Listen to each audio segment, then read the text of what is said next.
season. A reversible bucket hat, backpack, socks, shoe charms, and lanyard. Plus, Buddies members will have the opportunity to be selected for exclusive Buddies Club experiences, including the chance to meet the Houston Astros players, all for only $45. Don't miss your chance to be part of the club today. Visit astros.com/buddies to join.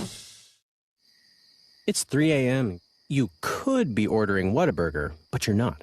You're staring at the ceiling thinking about that one time in 2003 when you told the whole class that your dad was personal friends with George Washington and that he sends you Christmas presents. Wouldn't you rather be eating a honey butter chicken biscuit? Crispy chicken drizzled with sweet honey butter sauce, all wrapped up with a fresh biscuit. And it's available at Whataburger, 11 p.m. to 11 a.m. Think about breakfast, not George Washington. What a burger.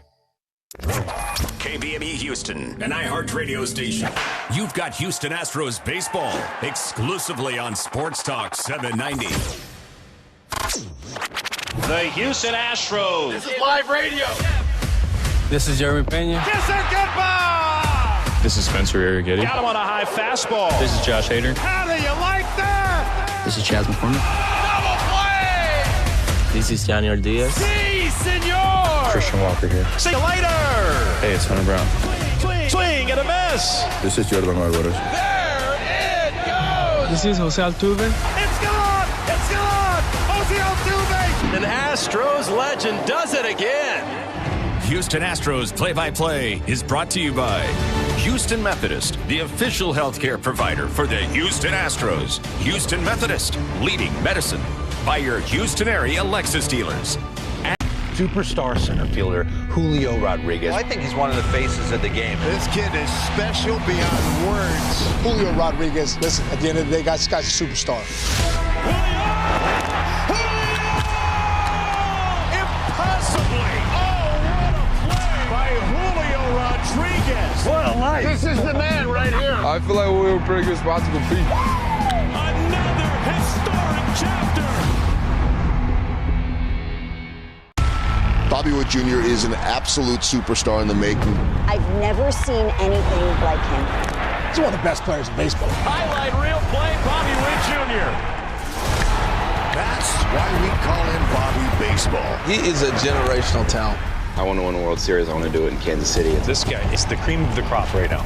Sensational again. It is crazy, wiry, athletic pop that's only going to get better. This is a ace. This is a franchise turner. Ready to compete. He struck him out 100 miles an hour. He has not disappointed. Be even playing in Wrigley Field is super humbling. 101 in the zone. His dominance in the strike zone, it's incredible. Bottom line, it's just a game. The hitters have weaknesses. 11 strikeouts for Skeen. 6 innings of no-hit baseball. They are knocking on the door of completely turning this franchise around. Paul Skeen, what a man.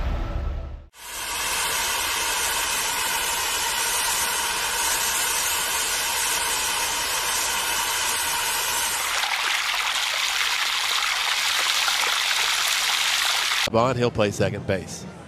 Our first chance to see Isak Paredes, he'll bat second and play third base. First base, Christian Walker, he'll bat third, batting cleanup Yainer Diaz, the DH. Doing the catching, Victor Caratini, he'll bat fifth. Batting sixth, Ben Gamble, the right fielder. In left field, batting seventh, Chaz McCormick. Jake Myers in center field bats eighth, and batting ninth, Luis Guillorme, he's the shortstop. That's Dubon, Paredes, and Walker, followed by Diaz, Caratini, and Gamble. Then it's McCormick, Myers, and Guillorme. Doing the pitching for the Astros, probably give them a couple of innings, hopefully. It's going to be right-handed pitcher Robert Ronel Blanco. Pause for a moment for the national anthem.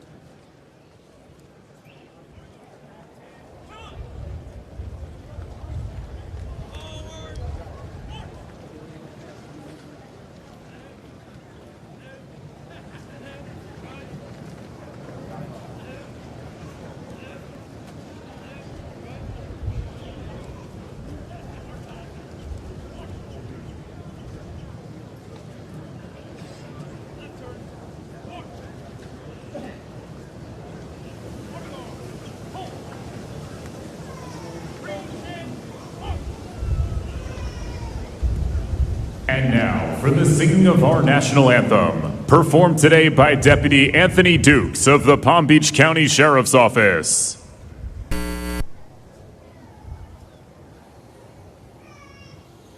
Oh, say, can you see by the dawn's early light what so proudly we held at the last.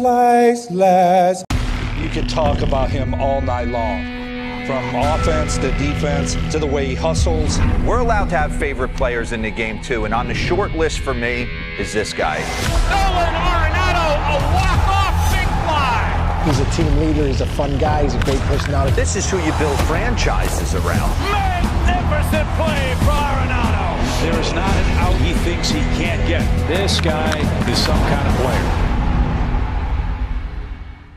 Pete Alonso, franchise cornerstone, homegrown Met. That's the guy you want to build your team around. You know, Pete has turned into such an intelligent hitter. If you hit it, it goes, that's for sure. Oh, man, Pete got a hold of one. There's not many guys who can do what he does from an offensive standpoint. It's out of here, and the Mets win it! Into the second deck! That ball was tattooed. Polar bear's a ribby machine. Tovar, he has been impressive. He looks like he's locked in at that shortstop position. Our guy could flat play defense on another level. Oh, wow. Oh, man. He's got good hands, good balance at the plate, hits the ball to all fields. How about that Ezequiel Tovar? Ezequiel Tovar does it. Man, is Tovar special. Look for big things for him in the near future.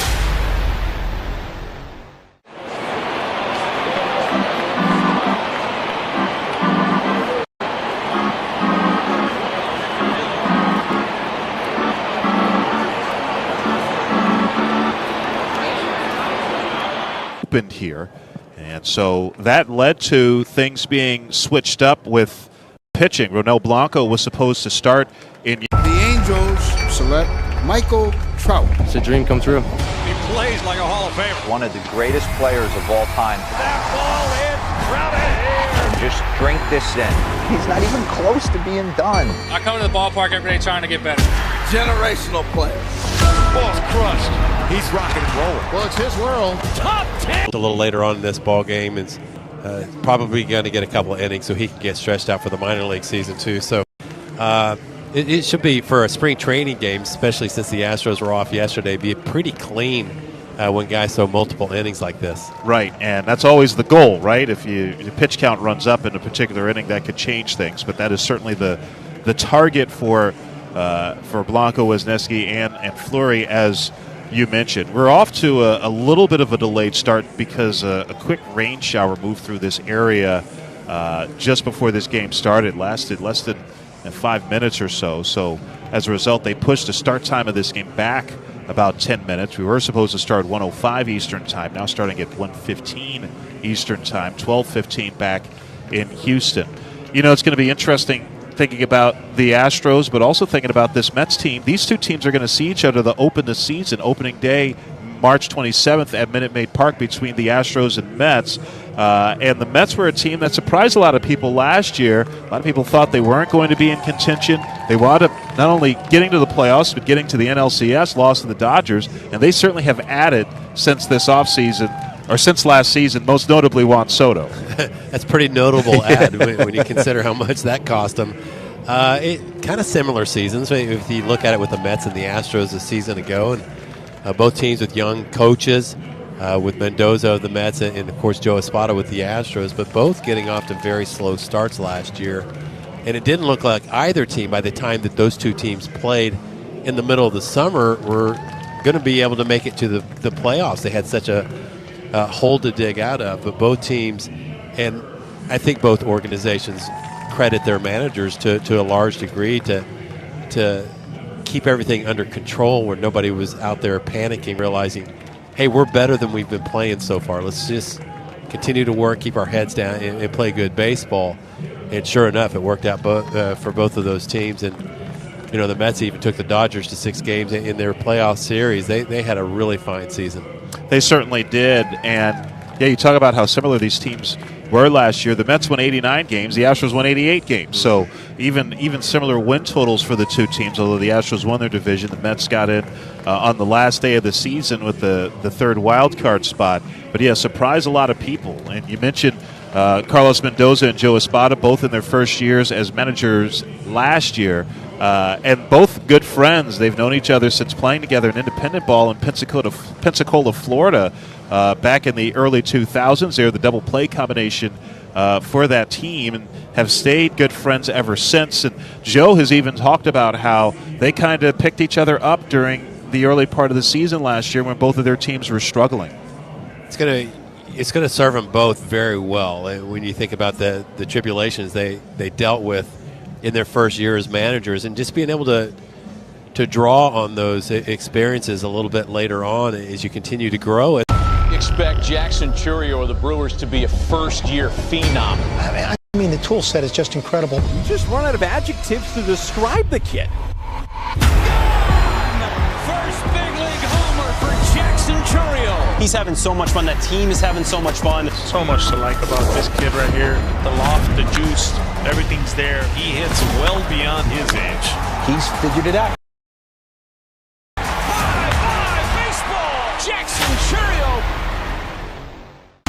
Rafael Devers stands in the batter's box, and he's a ribby machine. This guy drives in 100 runs a year. In his sleep, his bat plays. He has earned his place among the elite hitters in the game. Rafi Devers strikes again. He is spectacular. He's a franchise-type player. Devers' offense is legit. Out of sight! He just mashes. Ridiculous. Oh, Rafi! You could talk about him all night long. From offense to defense to the way he hustles. We're allowed to have favorite players in the game, too, and on the short list for me is this guy. Nolan Arenado, a walk-off big fly. He's a team leader. He's a fun guy. He's a great personality. This is who you build franchises around. Magnificent play from Arenado. There is not an out he thinks he can't get. This guy is some kind of player.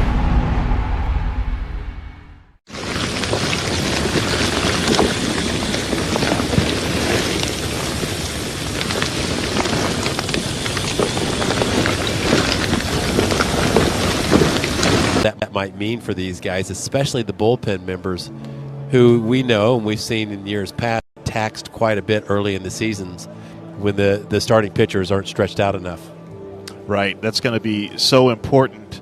The Astros do have a few more off days early in the season than they typically do. As a matter of fact, they're off right after that first series with the Mets, the 27th through the 29th. They play those 3 days. That's a Thursday, Friday, and Saturday. And then they're off on Sunday before continuing that season-opening homestand against the San Francisco Giants. So that's an off day in there. Maybe can help you go with 4 starters if you so choose, or give 5 guys an extra day's rest. However, Joe Espada and pitching coach Josh Miller decide that they want to handle that. But, yeah, so that gives the Astros a little bit of leeway. But it's crazy how the game has changed in that regard. Obviously starting pitchers aren't going to be as stretched out in April as they will be, say, in August. But, I mean, it's gotten to the point now where that first month of the season, if you get 5 innings from your starter, you're doing somersaults. So it becomes so much more important if you can push those guys a little bit more early if you can.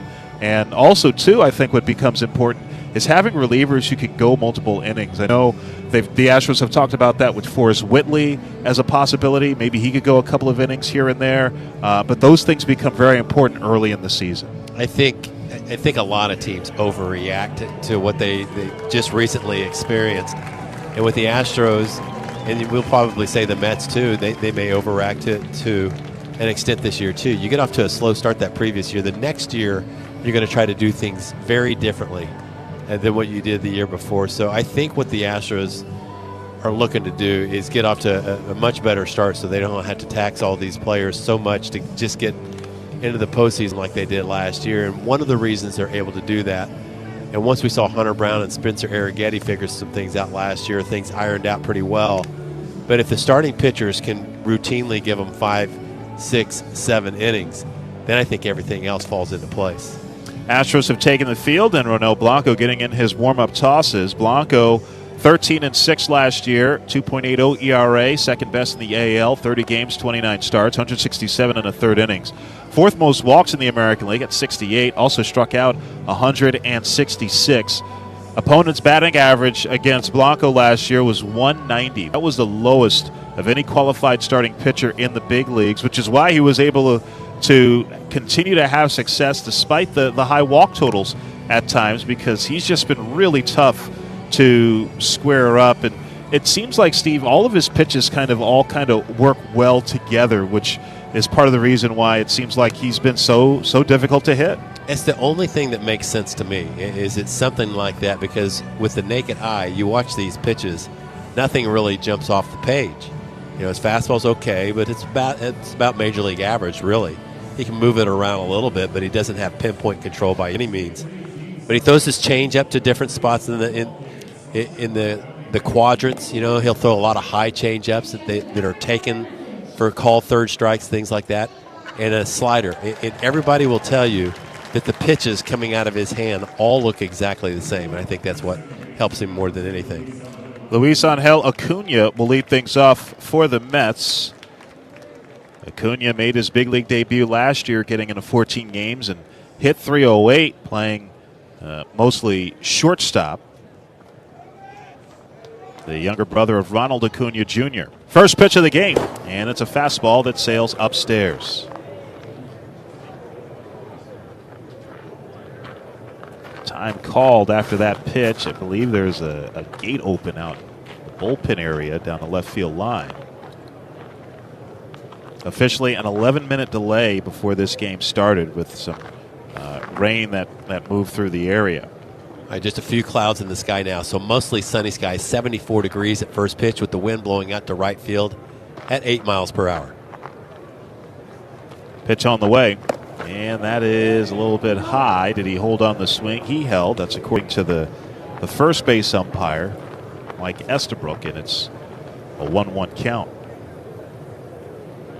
Or a 2-0 count, rather, the pitch, and that is in there for a strikeout, the letters. C.B. Buckner calling the balls and strikes today. It's Mike Estabrook, Shane Livensparger, and Tom Hanahan on the bases. And field shade slightly to pull, the 2-1. Swing and a foul tip held on to by Caratini on a fastball in, and it's 2 balls and 2 strikes now to Acuna. Very familiar last name, doesn't he? Oh, yeah. And not only is he the younger brother of Ronald Acuna Jr., their dad, Ron Acuna, played in the Mets system back in the day. Pitch misses high. A little shorter, a little more stocky than his older brother of the Atlanta Braves. Built more like their dad, actually, okay. Luis Angel. Pitch on the way. And that's lined into left center field, and that's going to drop in front of McCormick for a base hit. So Luis Angel Acuna starts the game off on the right foot for the Mets. Here's the defense for the Astros. In the outfield from left to right, it's McCormick, Myers, and Gamble. Infielders, Isaac Paredes at third. That's Guillorme at shortstop. Dubon at second. Christian Walker playing first base. Victor Caratini catching. And it's Francisco Alvarez, the Mets catcher, who will stand in, right-handed hitter. Hit .237 in 100 games last year with 11 homers. First pitch. And that is a strike on the inside corner. Snap throw down to first by Caratini, and back in standing Acuna. Alvarez, just 23 years old. He's been the Mets' primary catcher each of the last 2 years. Blanco delivers, and that's in there for a strike with a breaking ball. Second time these two teams have met this spring. The Astros opened the spring schedule on Saturday, as did the Mets. It was a split squad day for the Astros, and half of the split squad was in Port St. Lucie playing the Mets, throw over to first base, and Acuna back with a dive. I think it's going to be really interesting. We talked about this earlier. When these two teams see each other later in the spring, since they open the season against each other, will they hold certain guys back playing against each other? There goes the runner. The 0-2 is inside. Thrown in a second by Caratini. Sails to the right of second base. Acuna gets up, and he'll go to third. nowhere close with that throw by Caratini. As Dubon came over to cover, so that'll be a stolen base for Acuna and an error on Caratini, allowing Acuna to get to third base. And Acuna did what you're supposed to do when you slide into second base. Have your head turned toward the outfield so you can see if the throw gets into the outfield so you can advance that next base. So with nobody out in the first inning, no score, and Acuna at third, the Astros will bring the infield in. It's 1-2 to Francisco Alvarez. Blanco, the kick and the pitch. And that's in the dirt with a curveball, and it's a 2-2 count.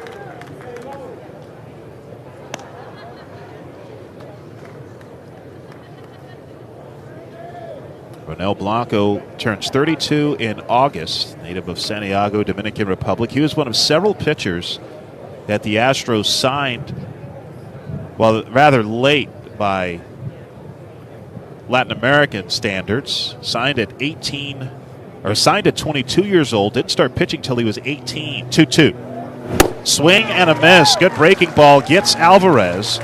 And the first out Blanco gets is via the K. Pretty good. He can make big pitches when they matter most. We saw that time and time again last year. Now it's Jesse Winker to the plate for the Mets. They picked him up at the deadline last year from the Nationals. Played well. Infield still in. First pitch, and that's lifted foul and out of play off to the left. Had a really good postseason, Winker. Hit .318 with a home run and a couple of triples. And so the Mets brought him back on a one-year deal.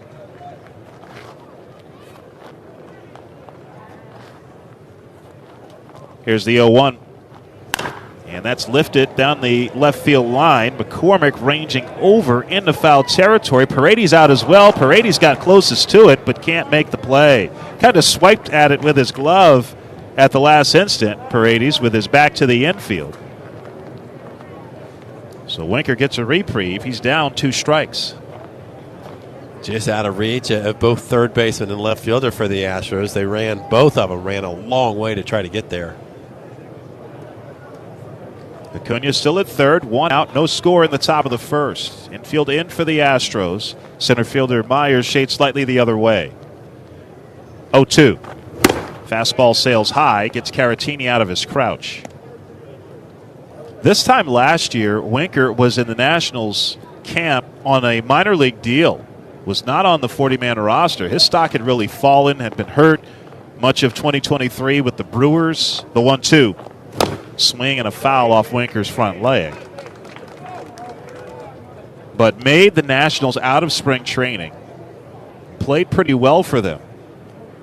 And that led to him being traded to the Mets and getting a chance to help out in the postseason. And in the wild card round, they played his old team, the Brewers. And in that series, he seemed to relish having success against the Brewers in Milwaukee. So now C.B. Buckner calls time to dust off home plate. Astros first saw him winning these with the Cincinnati Reds and hitting in that ballpark. As a lefty, it felt like he could just flick balls into the seats. 1-2. Rounded foul off to the right on the breaking ball into the Mets dugout. 1-2 still. Yeah, he was an all-star for the Reds back in 2021. That year he had 24 homers and a .394 on base percentage.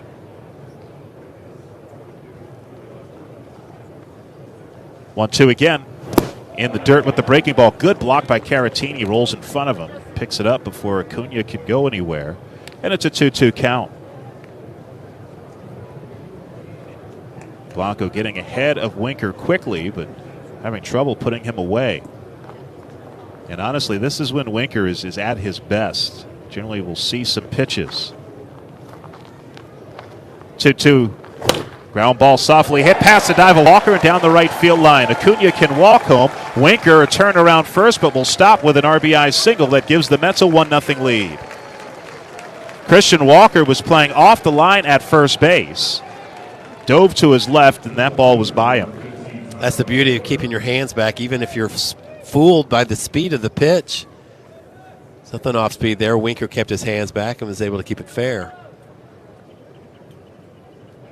And that'll bring up Tyrone Taylor with 1 out and a runner on. Infield back and shaded slightly toward the pole side against the right-handed hitter. And the first pitch to Taylor is upstairs for ball one. One thing we've seen with Ronel Blanco, the last few years anyway, is a very, very stingy ERA in both winter ball and spring trainings. The 1-0. That's high. 2 balls and no strike. What was it, 2 years in a row he didn't allow a run in winter ball? Yeah. The Dominican Republic? Yep. Yeah, and he was the closer for their team in the Dominican Republic. And every year it seems like in spring training, too, he looks to be in top form. The 2-0. And that's popped up along the first base side in the foul ground. Walker over, has the sunglasses on, onto the warning track, and he makes the catch. Stayed with that baseball pretty well, was a couple of feet from the padded wall by the time he caught up with it. 2 outs, Winker still at first. Not an easy play, especially if you haven't played here before, like Christian Walker is able to navigate onto the warning track. 3-time Gold Glover with the Diamondbacks, signing with the Astros this offseason. Walker. So 2 out and 1 on for Brett Beatty, left-handed hitting third baseman for the Mets. Mets lead 1-0 top of the first. First pitch to Beatty, and that's a check swing. A dribbler foul rolls out in front of the plate. That got a piece of Beatty in the box, so strike one. Beatty was kind of the odd man out for the Mets last year, with Mark Vientos really emerging at third base. Beatty, who has been primarily a third baseman in his career, only got into 50 games with the Mets last year, spent much of the year at AAA Syracuse, also missed some time with a fractured finger. 0-1. Swing and a miss, got that one by him, and it's 0-2 to Beatty. And there was some talk, it took the Mets a while to come to terms with Pete Alonso as a free agent. But Alonso coming back to New York, and there was some talk that if Alonso was not back in the fold, that maybe you move Brett Beatty or Mark Vientos over to first base. And you have to wonder how much of an opportunity Beatty's going to have in the big leagues this year with Alonso back. Here's the 0-2. And that is just inside. It's a 1-2 count. It's interesting. Beatty was probably ahead of Vientos. Right. Year and a half or so ago, but these days Vientos has caught fire. And he's definitely an everyday player for New York now. Left-handed hitter is ready. The 1-2. Ground ball, weakly hit out in front of the plate up the first baseline. Picked up just fair by Caratini, and he throws out Beatty to retire the side. But the Mets get a couple of hits and get a run on Jesse Winker's RBI single. And after a half inning of play in West Palm Beach, Mets 1, Astros coming up. A lot of life can happen between sips of Dasani. You know, the life moments, big and small, that are worth getting thirsty for. Like organizing a family movie night under the stars. Or hearing an old favorite song and having an impromptu dance. Shohei Ohtani has changed the way we view what a baseball player can be. Ohtani meeting the moment. He's the most gifted baseball player we've ever seen. He's a unicorn. Number 40 for Shohei. 40-40! Walk-off grand slam! No way! Shohei Ohtani, who is the greatest living player right now, just hit a 2-run bomb. Live. Superstar center fielder Julio Rodriguez. I think he's one of the faces of the game. This kid is special beyond words. Julio Rodriguez, listen, at the end of the day, this guy's a superstar. Impossibly! Oh, what a play by Julio Rodriguez! What a life! This is the man right here. I feel like we're a pretty good spot to compete. Another historic chapter! Bobby Witt Jr. is an absolute superstar in the making. I've never seen anything like him. He's one of the best players in baseball. Highlight reel play, Bobby Witt Jr. That's why we call him Bobby Baseball. He is a generational talent. I want to win a World Series. I want to do it in Kansas City. This guy is the cream of the crop right now. Sensational again! It is crazy, wiry, athletic pop that's only going to get better.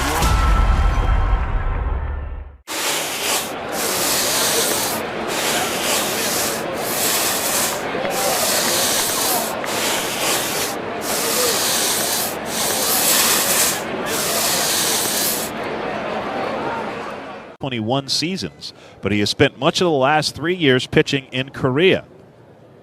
Mauricio Dubon stands in, and the first pitch, Dubon chops it up the third baseline, just foul. Beatty couldn't get there.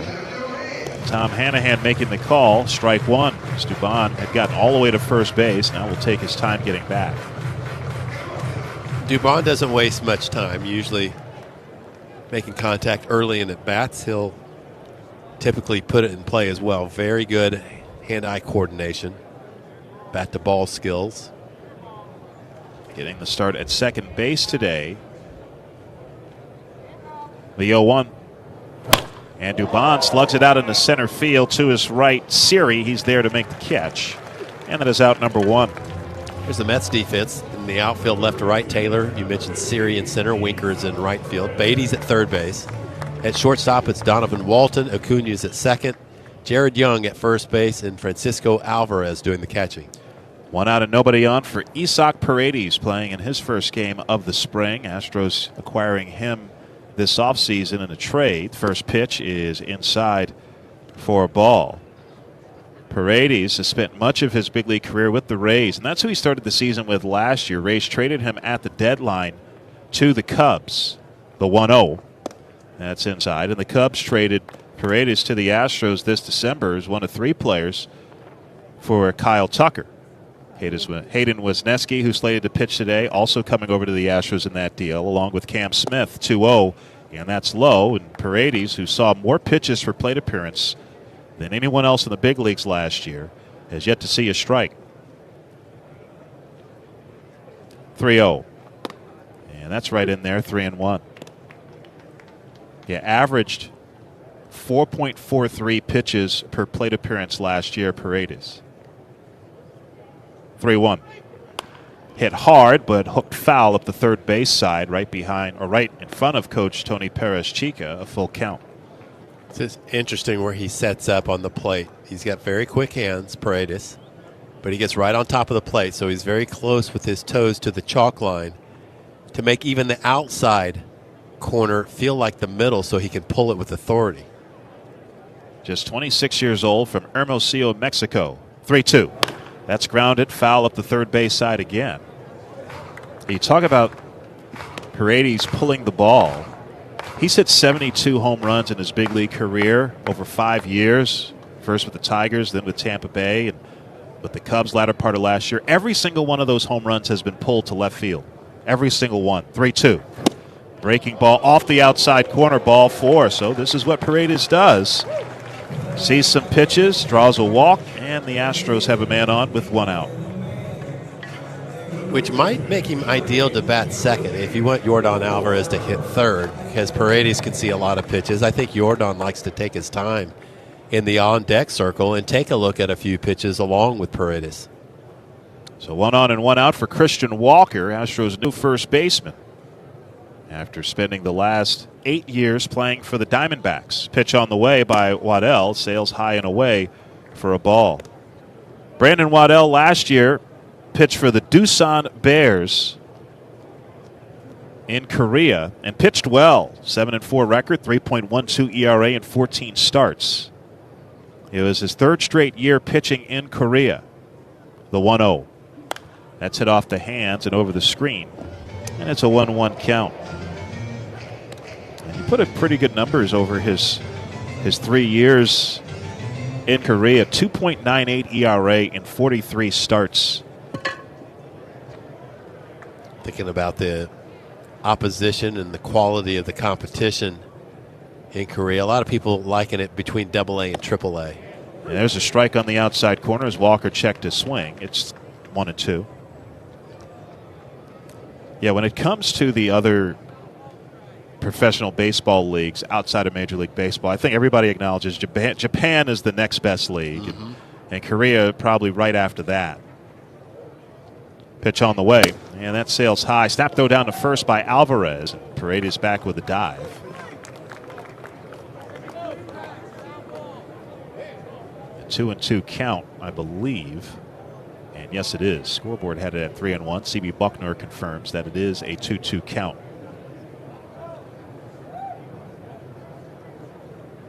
Waddell works from the first base side of the rubber. Pitch on the way.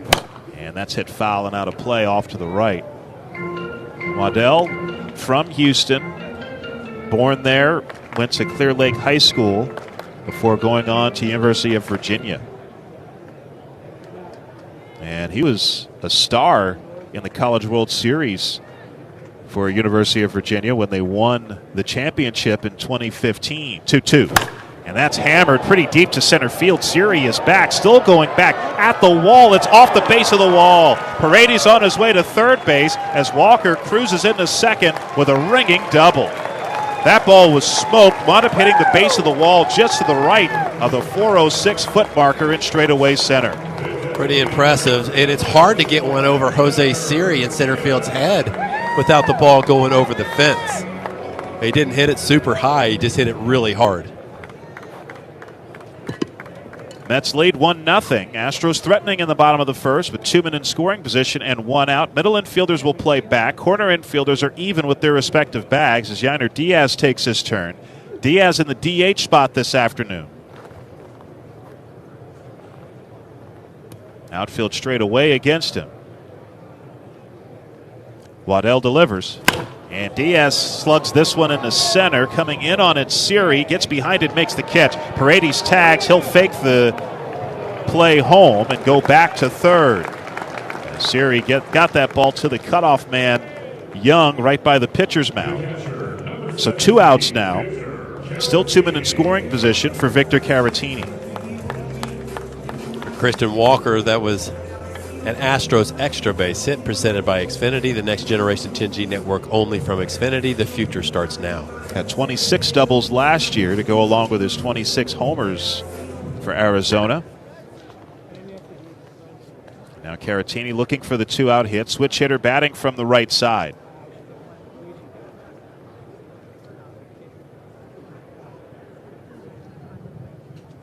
Waddell set at the belt, the kick and the pitch. And that's letter high for a strike. Astros' best pinch hitter last year, Caratini. He was the magic beans. Whenever they needed him, they were able to put him in there against righty or lefty, being a switch hitter. And he came through almost 50% of the time. Yeah, 421 average as a pinch hitter last year, 8 for 19. 0-1. Ground ball hit softly right side, and that hits off of Young and kicks into foul territory. Paredes and Walker both score, and the Astros lead it 2-1. That was a 2-run boot right there. That got under the glove and right off the cleat of the first baseman. He should have made that play. Yep. Cost him 2 runs. So the Astros take the lead after the Mets scored in the top of the first. And that'll bring up Ben Gamel with still 2 out. And Caratini at first base. And they will score that as an error on Young. Ben Gamel ready and waiting, left on left matchup, and he looks at a fastball for a strike, 0-1.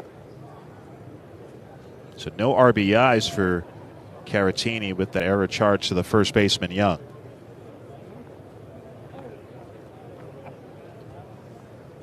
Oh, 1 swing and a foul off Gamel's front leg. Now, Gamel right now, Robert, is sporting a black eye. You go, oh, man, did he get in a scuffle? Nope. He fouled a ball off his eye, his back eye, on a full swing, which I've never seen. I've seen guys foul it off on a bunt attempt. That ball might hit him in the face. 0-2, and Gamel lifts this foul and out of play off to the left. But it was on a full swing. And he's not even sheepish about talking about it. He said, I've never heard of it either.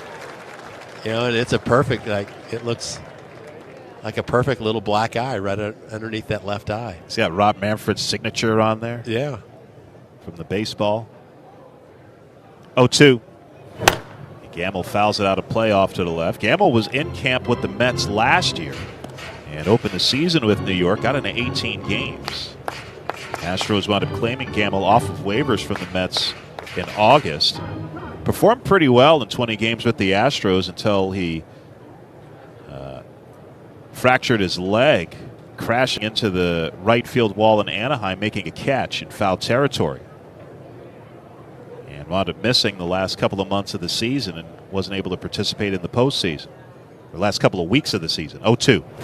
That's inside, and that hit Gamble, and also got a piece of Alvarez who's a little shaken up, and so Gamble will head down to first base. Gamble was about to offer at it, but checked his swing. And now we get a mound visit here from Jeremy Hefner, I believe that is, the pitching coach. Yeah, first outing of the spring, and kind of a shame that Waddell didn't get more help from his first baseman to end this thread and get into the dugout a little more quickly. But now you just don't want to get things out of hand. 23 pitches. They've got a reliever ready already in the bullpen, so it doesn't go too far. Yeah, Waddell trying to make a good impression, trying to pitch back in the major leagues again. Hey, look, these Mets pitchers are trying to seize opportunities. They've had a lot of guys get hurt already. Yeah, Sean Manaea was announced yesterday, a lat injury, probably not going to be ready for the start of the season. Frankie Montas, another guy the Mets were really counting on, he's not going to be ready to start the year either. They felt like they may have been a little thin in the starting pitching department to begin with. Yeah. So Caratini at second, Gamble at first. Astros with a 2-1 lead in the bottom of the first inning against the Mets. And Chas McCormick, the batter. McCormick getting the start in left field this afternoon. Pitch on the way. And McCormick hits it in the air, first base side, foul territory. Going out into right field is Young, and that lands just foul by maybe a couple of feet. Young sliding at the last instant to stop himself, as he wasn't going to be able to get to that baseball. Strike one. Yeah, he almost bought extra bases on that little lob shot. Now, McCormick last spring, Robert, if you remember this, when we spoke about it at the time, was trying to pull a lot of pitches because he was anticipating pitchers to pitch him inside so much after having success going the other way so much. Well, so it's a cat and mouse, but he got burned by it, I think, by trying to change his swing to a degree. It kind of took him out of what he does best. Yeah. 0-1. And McCormick pops it up. Sounded like a broken bat. First base side, foul territory. Young over, makes the catch, and the side is retired. Astros scored twice thanks to the error by the first baseman Young. They strand a couple, and after one, Astros 2, Mets 1. At the crack of a bat, crack open a Bud. Budweiser is the official beer sponsor of Major League Baseball. Baseball fans, this Bud's for you. Enjoy responsibly. Copyright 2025 Anheuser-Busch Budweiser Lager Beer, St. Louis, Missouri. Major League Baseball trademarks used with permission. At the crack of a bat, crack open a Bud. This is This is a franchise turner. I'm ready to compete. He struck him out 100 miles an hour. He has not disappointed. Even playing in Wrigley Field, it is super humbling. 101 in the zone. His dominance in the strike zone, it's incredible. Bottom line, it's just a game. The hitters have weaknesses. 11 strikeouts for Skeen. 6 innings of no-hit baseball. They are knocking on the door of completely turning this franchise around. Paul Skeen, what a man! Marcus Lynn Betts, best player on the planet. I love watching Mookie play. On the Hall of Fame highway. It's a blessing to have those expectations. Goodness, and that one is gonna go. Mookie Betts, what a monster! Got some more unfinished business to take care of. Are you kidding me? I try and do the best that I can and anything that I can't control. Nothing on a baseball field that Mookie Betts does not excel at. Pete Alonso, franchise cornerstone, homegrown Met. That's the guy you want to build your team around. You know, Pete has turned into such an intelligent hitter. If you hit it, it goes, that's for sure. Oh, man, Pete got a hold of one. There's not many guys who can do what he does from an offensive standpoint. It's out of here, and the Mets win it! Into the second deck! That ball was tattooed. Polar bear's a ribby machine.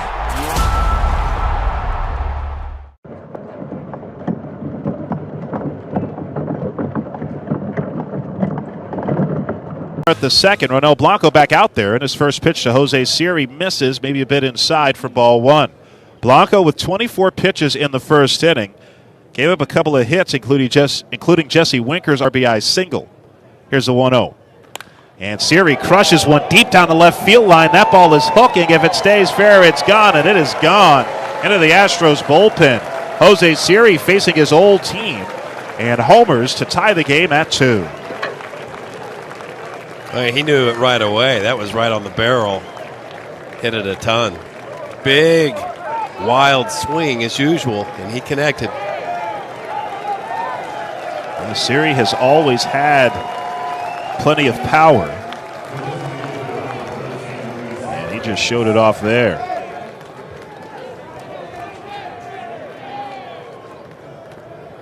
Had 18 home runs last year with Tampa Bay.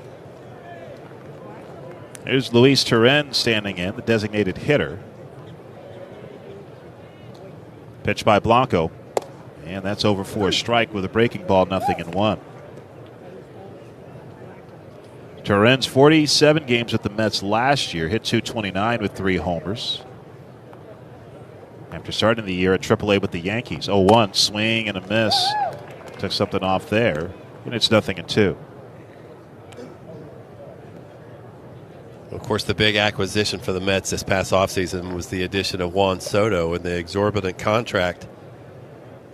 But I'm still not sure if they're the clear favorites to win that division, even with that. 0-2. And that misses outside. That NL East is pretty stacked. It really is. Philadelphia and Atlanta will have something to say about it. Yeah, Phillies won the division last year. 1-2. That's hit foul over the screen. Mets and Braves both made the playoffs, and they had to play each other at the end of the year. It actually wound up going the day after the last day of the season because they had those rainouts because of a Hurricane Helene that had moved through Atlanta. The 1-2. That's down, 2 balls and 2 strikes. So they had to play a doubleheader. The season was supposed to end on September 29th, and that's the day it ended for every team except the Mets and the Braves. They had to play on September 30th, that doubleheader, 2-2. Grounded foul off to the left, so the Mets won the first game of that doubleheader, and that clinched a playoff spot for them. And then the Braves won Game 2 to clinch a playoff spot, and all of that knocked Arizona out of the postseason picture. And the Mets wound up going to Milwaukee and taking that wild card series from the Brewers before losing to the Dodgers in the NLCS. 2-2 is grounded foul off to the left. They also beat the Phillies in the division series in between the wild card round and the NLCS. It's like Nick Hernandez is up in the bullpen for the Astros, so if Blanco throws too many pitches this inning, we might see Nick. Turin's ready for a 2-2. Here it is. And that's a ground ball left side to his right. Sliding stop. Guillorme gets to his feet. Long throw to first just in time to get the out. Guillorme sliding on his right knee, a step into the outfield grass, showing the range and the strong arm, both of which the Mets are very familiar with. They sure are. A longtime member of this organization. Guillorme can play all around the infield. Great, sweet hands. Real asset on your team to fill in different spots. Jared Young stands in. First pitch is a bit inside. Left-handed hitting first baseman. He's got big league time with the Cubs over the 2022 and 2023 seasons. So 1-0.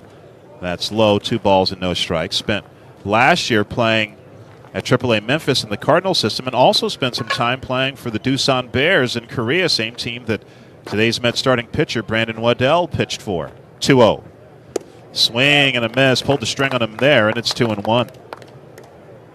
Mets signed Young to a big league deal, put him on the 40-man roster this offseason. 2-1 delivery. And that's lined past the third baseman Paredes, and on the left center, a scorcher off the bat of Jared Young, and he's aboard with 1 out. Pretty good looking swing, just got the barrel out in front of home plate, and Blanco's leaving some pitches elevated. Mark your calendars. Astros single-game tickets for the first half of the 2025 season go on sale on Friday. Don't miss your chance to lock in the best seats at Daikin Park before it's too late. Go to astros.com/tickets. First pitch to Donovan Walton, and there's a strike on the outside corner. Walton, left-handed hitting shortstop, former Seattle Mariner. 2-2 ball game. Astros and Mets tied in the top of the second. Walker holding on Young at first base, the 0-1. And that's a ground ball right side past the diving Walker and into right field. Young will go to third, and Walton is aboard. Christian Walker diving to his right, had that go just under his glove, it appeared. And that'll get Joe Espada out of the dugout, so Ronel Blanco, his day will come to an end, throws 40 pitches, including 24 in the first inning, and he'll depart after an inning and a third in his first outing of the spring. This call to the bullpen is brought to you by Landry's Restaurants, the leader in dining, hospitality, entertainment, and gaming with over 600 locations nationwide. Find out more at Landry'sInc.com. Behind every pitch, every swing, every roar of the crowd, there's something unseen. The air we share. Daikin is on a mission to perfect it, innovating indoor comfort solutions for where you work, live, and play. So next time you cheer on your Houston Astros, remember Daikin is right here with you, perfecting the air we share. Daikin, the official comfort zone of the Houston Astros. To learn more, visit DaikinComfort.com. That's D-A. Corey Seager, all eyes on him. He's ready to go. He's aggressive. Here's a dude that swings 52% of the time on first pitches. Corey Seager smashes the ball. The ability to be able to come together and compete every night. You know, that's what it's all about at this point for me. Corey Seager does it again. This guy is doing it all. He's hitting bombs all the time. Rafael Devers stands in the batter's box, and he's a ribby machine. This guy drives in 100 runs a year in his sleep. His bat plays. He has earned his place among the elite hitters in the game. Rafi Devers strikes again. He is spectacular. He's a franchise-type player. Devers' offense is legit. Out of sight. He just mashes. Ridiculous. Oh, Rafi.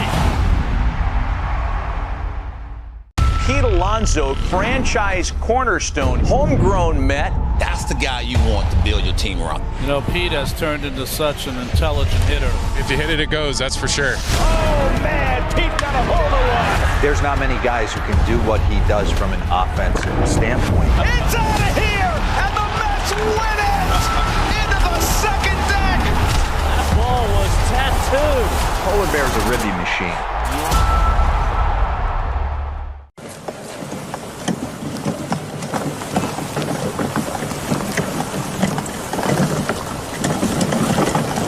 In the top of the second, Mets and Astros are all square at 2. Luis Angel Acuna will stand in. He led off the ball game with a single and later came around to score. Pitch by Hernandez, and the fastball is a bit upstairs, ball 1. Hernandez making his big league debut with the Astros last season, getting into 5 games. Grew up in the Houston area and went to University of Houston as well. A throw over to first base, and Walton back with a dive. Donovan Walton, very good speed. Nick has added a split-fingered fastball to his repertoire this year, so a pitch he's comfortable throwing against lefties and righties. 1-0. That's high. Small sample size, just 5 games, but lefties last year against Hernandez had an 1,000 OPS. Yeah, that would explain the split-fingered fastball, a pitch that he could get some of these lefties to top.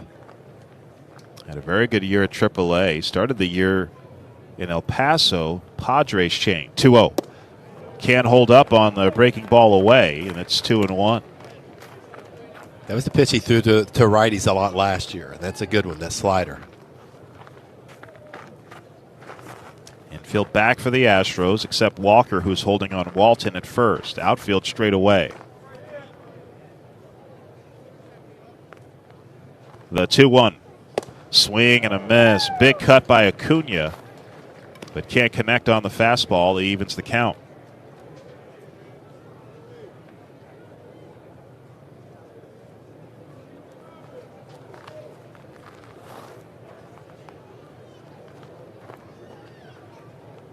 Hernandez works from the extreme third base side of the rubber. Throw over to first, and back with a dive is Walton. Closer play there than the previous pickoff attempt. So that's 2 disengagements.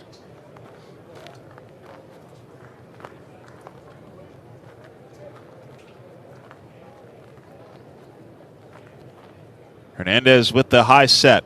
Delivers a 2-2.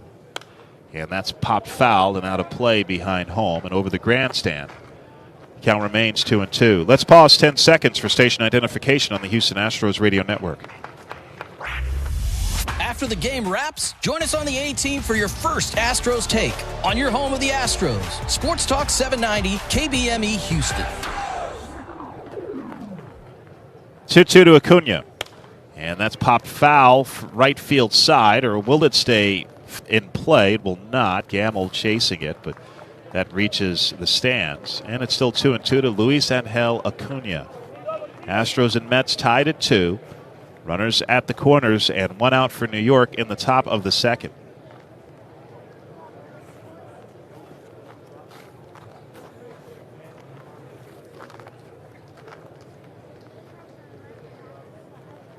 Hernandez glove at his left hip as he gets the sign from Caratini. Now brings the hands together. Another 2-2. And that is apparently inside. Caratini want that. So did Hernandez. They thought that had the inside corner. Caratini discussing it with C.B. Buckner, keeping his mask on. But the count runs full. Too bad they don't have the ABS system at this ballpark, or that would have been challenged, I believe. Oh, yeah. Let's see if Walton's going from first base. He is. 3-2. Swing and a ground ball left side to his right. Fielding it. Guillorme has trouble getting a handle on it. One-hop throw to first. Good stretch by Walker to get the out. A run scores as Young crosses home plate. And it is a 3-2 Mets lead. That throw skipping a good 3 feet before it got to Christian Walker. That wasn't an easy scoop, but he made it look good. And he came up with the throw. So an RBI for Acuna.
want to build your team around. You know, Pete has turned into such an intelligent hitter. If you hit it, it goes, that's for sure. Oh, man, Pete got a hold of one. There's not many guys who can do what he does from an offensive standpoint. It's out of here, and the Mets win it! Into the second deck! That ball was tattooed. Polar Bear's a ribby machine.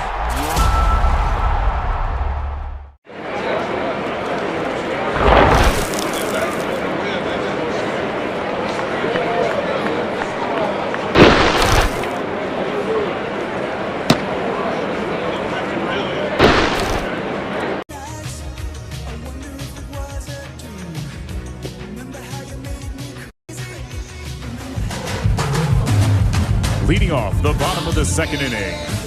Second inning is brought to you by Dr. Guy Lewis and the Texas Center for Cosmetic Dentistry. Visit lovethatsmile.com or call 281-36-SMILE.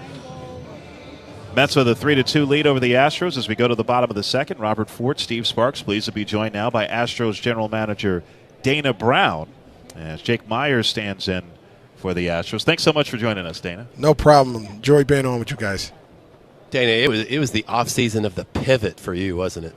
Oh, no doubt about it. It was a busy offseason from the word go. Mm-hmm. I mean, it felt like I haven't had a break yet, and so I'm going to have to pace myself here in spring training. But you got to be ready, don't you? I mean, there's a lot of scenarios that have to play out sometimes. Myers hooks this one down into the left field corner, and that ball is caught just before Taylor hits the wall.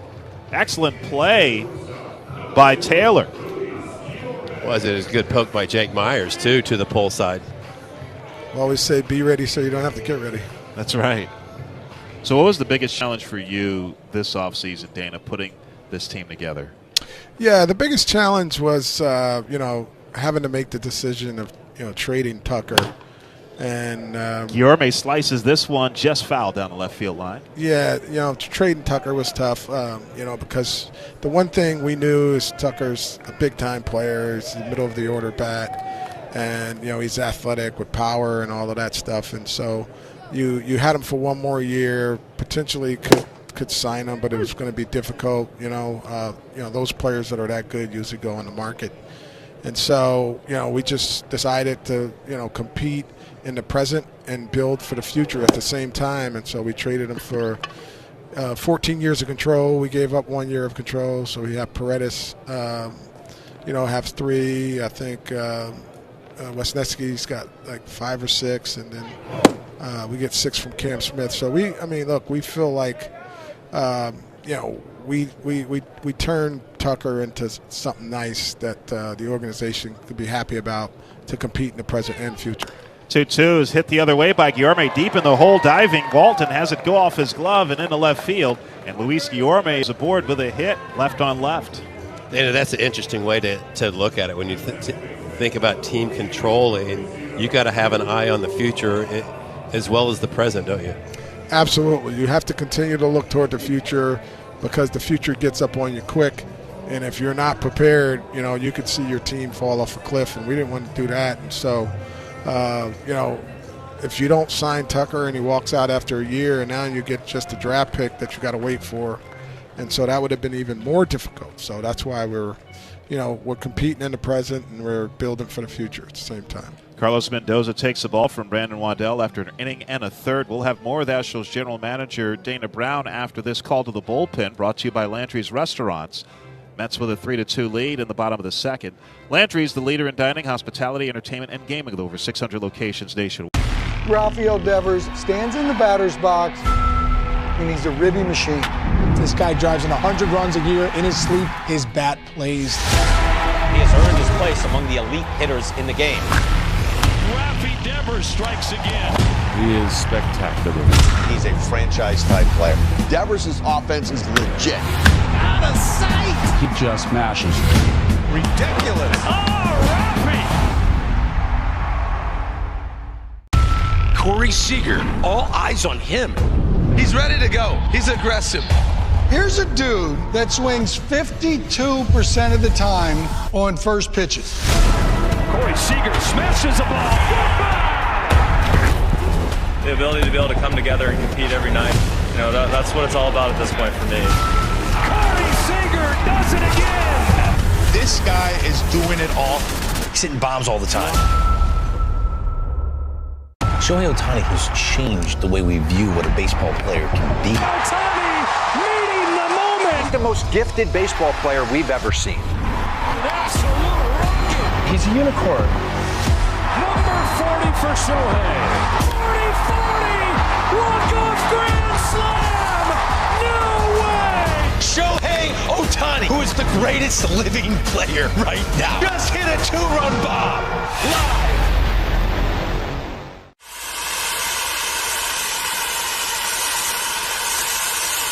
Right-hander Alfred Vega now in for the Mets, and his first pitch is hit in the center field by Dubon, shallow. Coming in Siri, fighting the sun a little bit, but makes the catch. And that's out number 2. Guillorme remains at first base for the Astros, who trail the Mets 3-2 in the bottom of the second. We're talking with Astros general manager Dana Brown, as now Isaac Paredes stands in. One of the 3 players you got back for Kyle Tucker. We were just talking about that trade that you made with the Cubs. So now that you've gotten a chance, I know it hasn't been regular season yet, but now that you've gotten a chance to see Hayden Wesneski, Cam Smith, and Isaac Paredes up close as Paredes looks at a strike, is there anything that's kind of surprised you or impressed you that maybe you didn't know about them before you saw them? Well, Cam Smith looks like an NFL quarterback. I mean, he's put together pretty good. We can't wait to see him get into that lineup. You know, and Wesneski, look, I saw him throw in the backfield the other day, and whoa, he was throwing a sweeper that was about 85, that was at 22 inches of movement on it. It was pretty nasty, and he was up to 96. So, and then this guy, you know, you saw the first at bat, grinding, make the pitcher get the pitch count up.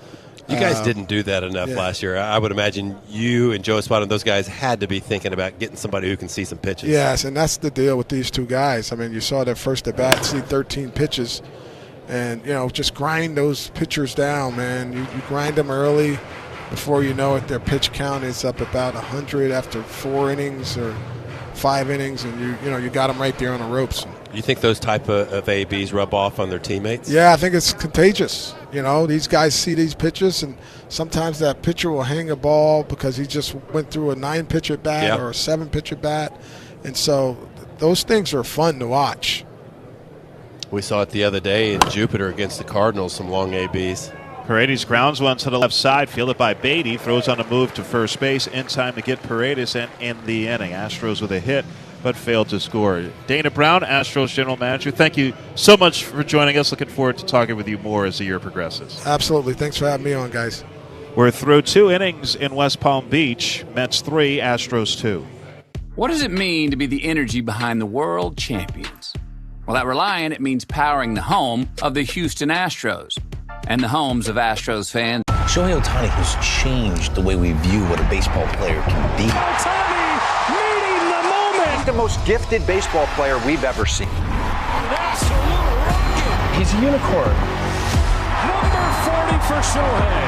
40-40. Walk-off grand slam. No way. Shohei Ohtani, who is the greatest living player right now, just hit a two-run bomb. Live. All rise. Here comes the judge. Judge is in a league of his own. Aaron Judge is a special, special talent, man. I look at him like the best hitter in this generation. And that one is gone. See ya. You come up here and you want to make a great impression. Hit every single at bat, really help the team. Amazing performance by Judge. He is everything that is good about the game of baseball. Rafael Devers stands in the batter's box, and he's a ribby machine.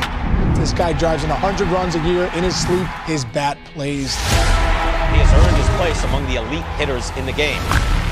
Rafi Devers strikes again. He is spectacular. He's a franchise-type player. Devers' offense is legit. Out of sight. He just mashes. Ridiculous. Oh, Rafi.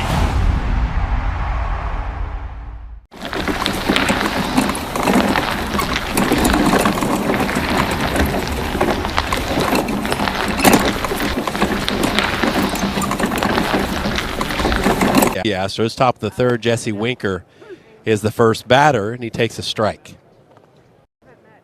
Wesneski, big arm, mid-90s. Big sweeper. We heard Dana Brown last inning talking about that sweeper. What a big pitch that is. Here's a pop-up to left. Easy play for Chas McCormick. Adjusts his sunglasses and makes the catch for the first out of the inning.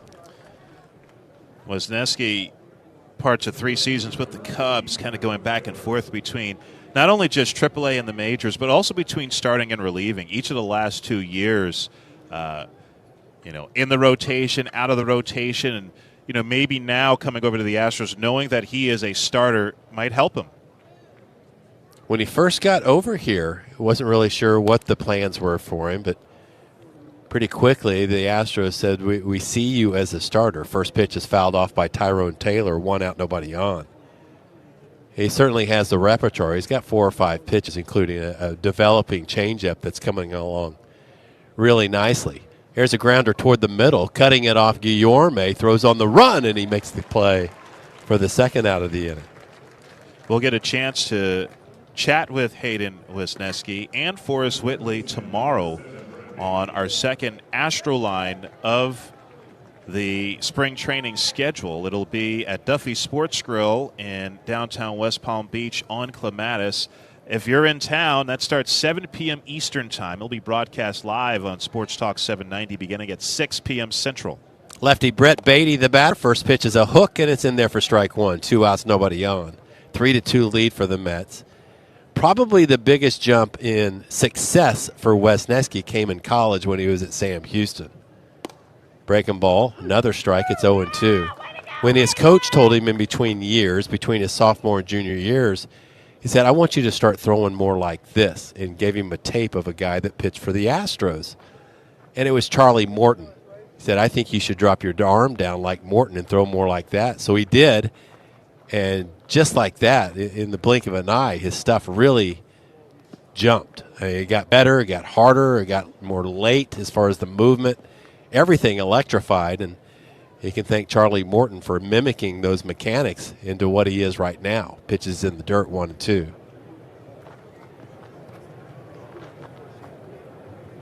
Wesneski, with his hand set at his belt, gets the sign. Here's the pitch.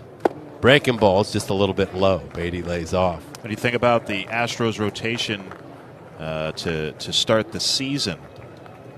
Obviously, Framber Valdez, Hunter Brown, Ronel Blanco, Spencer Arrighetti will all be in it, barring injury.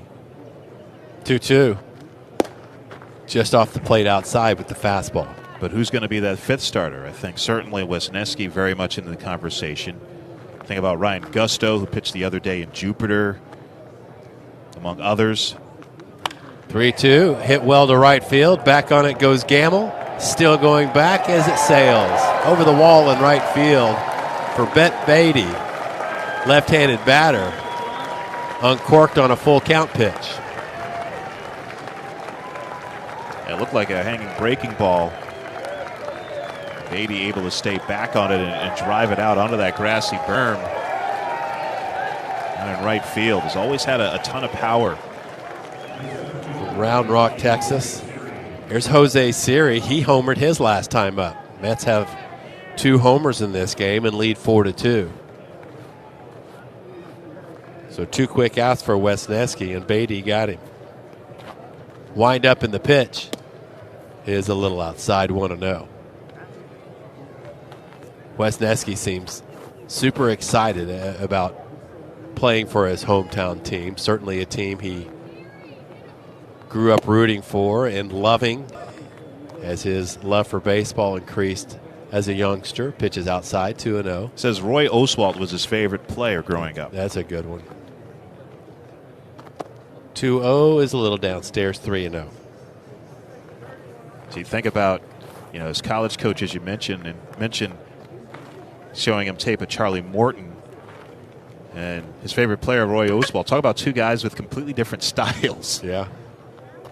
3-0 is in there. Of course, very different in terms of stature as well, Roy Oswalt and Charlie Morton. Yeah, you can see it with Charlie Morton. Very similar body types with Wesneski. Wesneski with broad shoulders. Here's the 3-1. Breaking ball spins inside for ball 4. So a 2-out walk to Siri. That's not easy to do. Siri draws the walk, and that'll bring up Luis Torrens, the DH.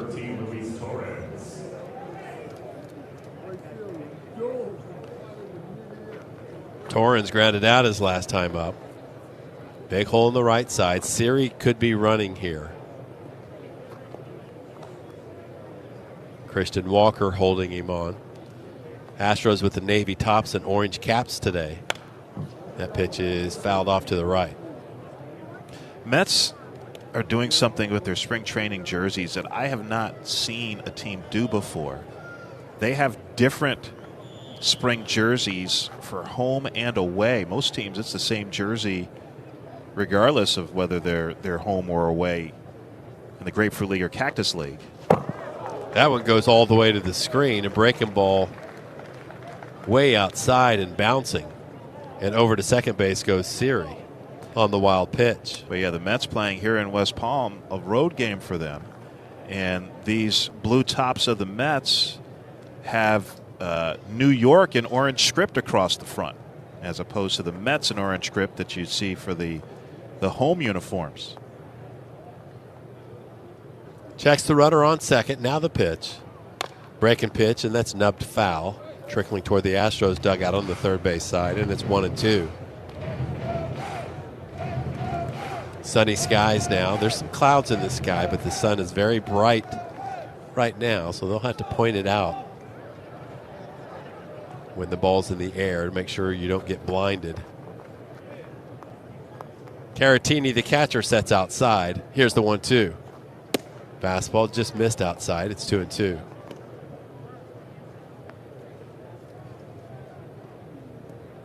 Wesneski used to wear the number 19, and when he came to the Astros, he thought, should I ask? Should I not? Nah, I better not. It's the manager's number. Breaking ball, swing and a miss. So Torrens goes down on strikes. That's strike three, and that's going to end the inning with a runner on second. One run on one hit, one man left. We'll go to the bottom of the third inning. New York Mets 4, Houston Astros 2. This is the story of the one who, as a maintenance specialist for a historic high-rise, knows that vintage charm historically needs constant attention. Which is why when it's time to upgrade turn-of-the-century mechanicals, they turn to Grainger. With easy access to 1 million+ products and the scale to deliver when and where you need them. The right tools and supplies are never... Bryce Harper is special. He's got a flair for the dramatic. Bryce Harper, for me, is must-see TV. You can't take your eyes off him. We all love his feistiness. Every time it's a big moment, Bryce Harper comes through. That's what you always dream of, to put a city on your back and do that for your team. And he did it again! It is Bedlam at the bank! One of the coolest sports moments ever. Superstar center fielder Julio Rodriguez. I think he's one of the faces of the game. This kid is special beyond words. Julio Rodriguez, listen, at the end of the day, this guy's a superstar. Impossibly! Oh, what a play by Julio Rodriguez! What a life. This is the man right here. I feel like we're in a pretty good spot to compete. Another historic chapter! Rafael Devers stands in the batter's box, and he's a ribby machine. This guy drives in 100 runs a year. In his sleep, his bat plays. He has earned his place among the elite hitters in the game. Rafi Devers strikes again. He is spectacular. He's a franchise-type player. Devers' offense is legit. Out of sight! He just smashes. Ridiculous. Oh, Rafi!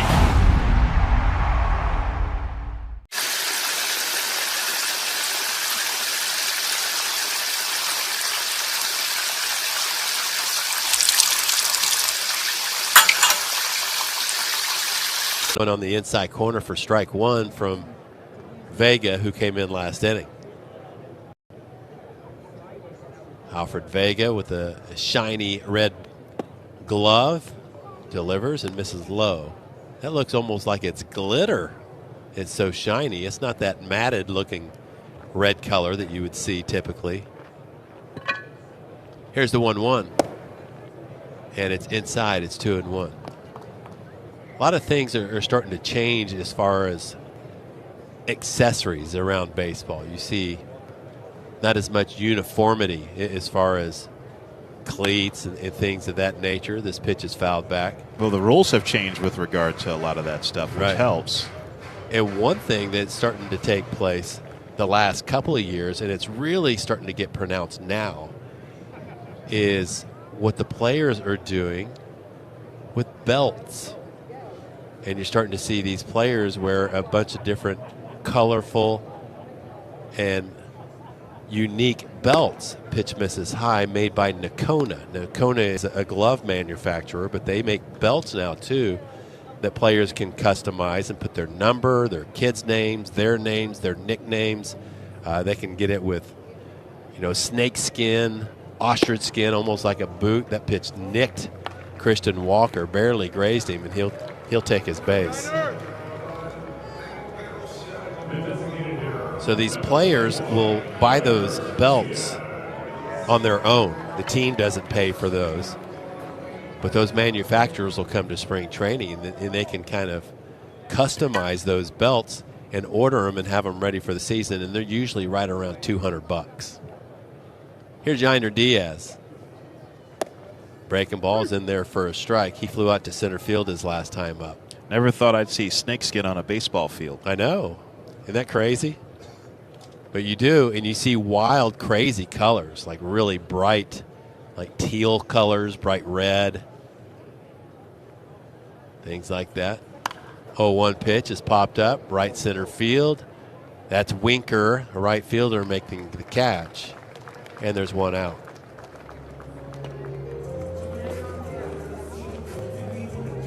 It's just about expressing your personality sometimes, and players love to do things a little bit more unique in that fashion. Started to notice those belts being a little more shiny a couple of years ago. Here's Caratini. Batting from the left side this time. Reached on an error his first time up. That plated a couple runs for the Astros. Pitch is a bouncer, gloved by Alvarez. Kept it close. Spring training is vendor season, isn't it? It is. Every day there's a different vendor at the complex, whether it's a glove manufacturer, a bat company. And Nakona's been in the glove game for quite a while, and they were known a long time ago as having really good soft leather because it was kangaroo leather. This one's fouled off to the right. 1 ball and a strike to Caratini. 1 out, runner on first, 4-2 lead for the Mets. There's about 30 players that have glove contracts with Nakona these days. It's not huge as far as gloves go. Most notably, that I've noticed the last few years, Ryan Presley had a Nakona contract.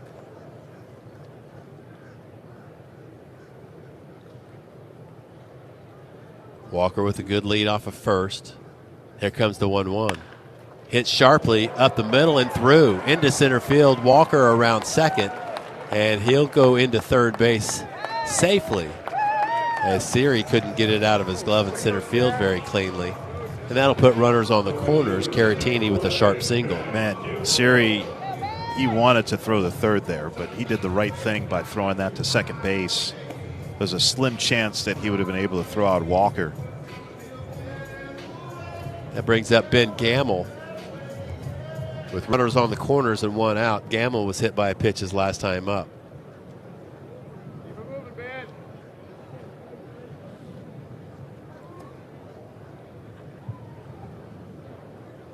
You know, Gamel last year when the Astros picked him up in August off waivers from the Mets, he became the 1,000th player in Astros history. Get you one, Chaz.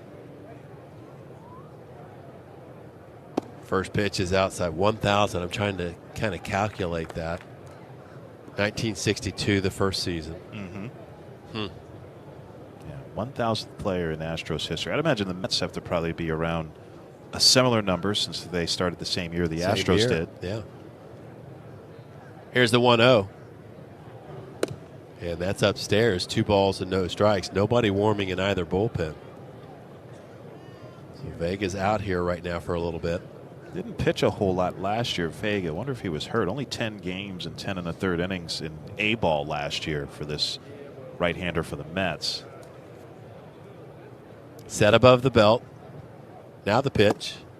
And that's a little low and in as Gamble, who we've seen has the ability to see some pitches, draws ball 3. It's 3-0. Yeah, that's always been part of what's been attractive to teams about Gamble.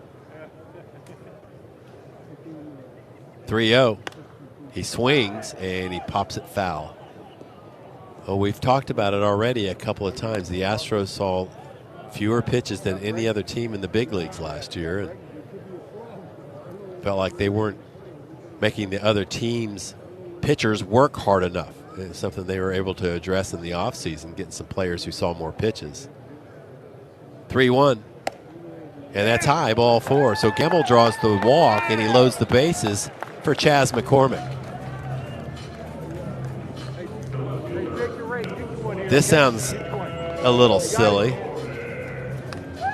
but this plate appearance right now could go a long way for Chas McCormick to kind of jumpstart him this spring and give him a little confidence. Coming off a down year last year. Yeah, Astros really need him to bounce back. First pitch from Vega is up and in, ball 1. And now Francisco Alvarez, the catcher, is going to walk out to the mound to have a conversation. Trying to settle down this young right-hander. Try to get him back near the zone. Well, we look at players' body types, if they look different from they did 4 or 5 months ago when the season ended last year. McCormick looks more slender to me. And you see it mostly in the face, so probably more lean. But he probably felt like last season he got humbled. Wanted to come in ready and raring to go this spring to get things going for a better season. Yeah, things got so rough for McCormick last year. He got sent down to AAA for a little while. Yeah. Barely a closed stance. Here's the 1-0. And that's just below the knees, 2-0. Bases are loaded for the Astros with 1 out, trailing by 2. It's 4-2 New York. McCormick with a single should be able to tie it. The outfielders are playing deep. Here's the 2-0. And a pitch ran up and in on McCormick. May have hit that pad that was near his tricep. And that's going to play to run for the Astros on the hit by pitch. And that's what it sounded like it hit, was that elbow guard. Third hit by pitch for the Astros already today, 2 this inning. That'll bring up Myers. Jake flew out to deep left field his last time up, hit it a ton, was run down by the left fielder Taylor right at the wall. 4-3 lead New York. Here's the first pitch, and it's a little low. For Jake, more than anything, it's to swing at better pitches. He fell behind in the count last year, 0-1 more than anybody else in the majors.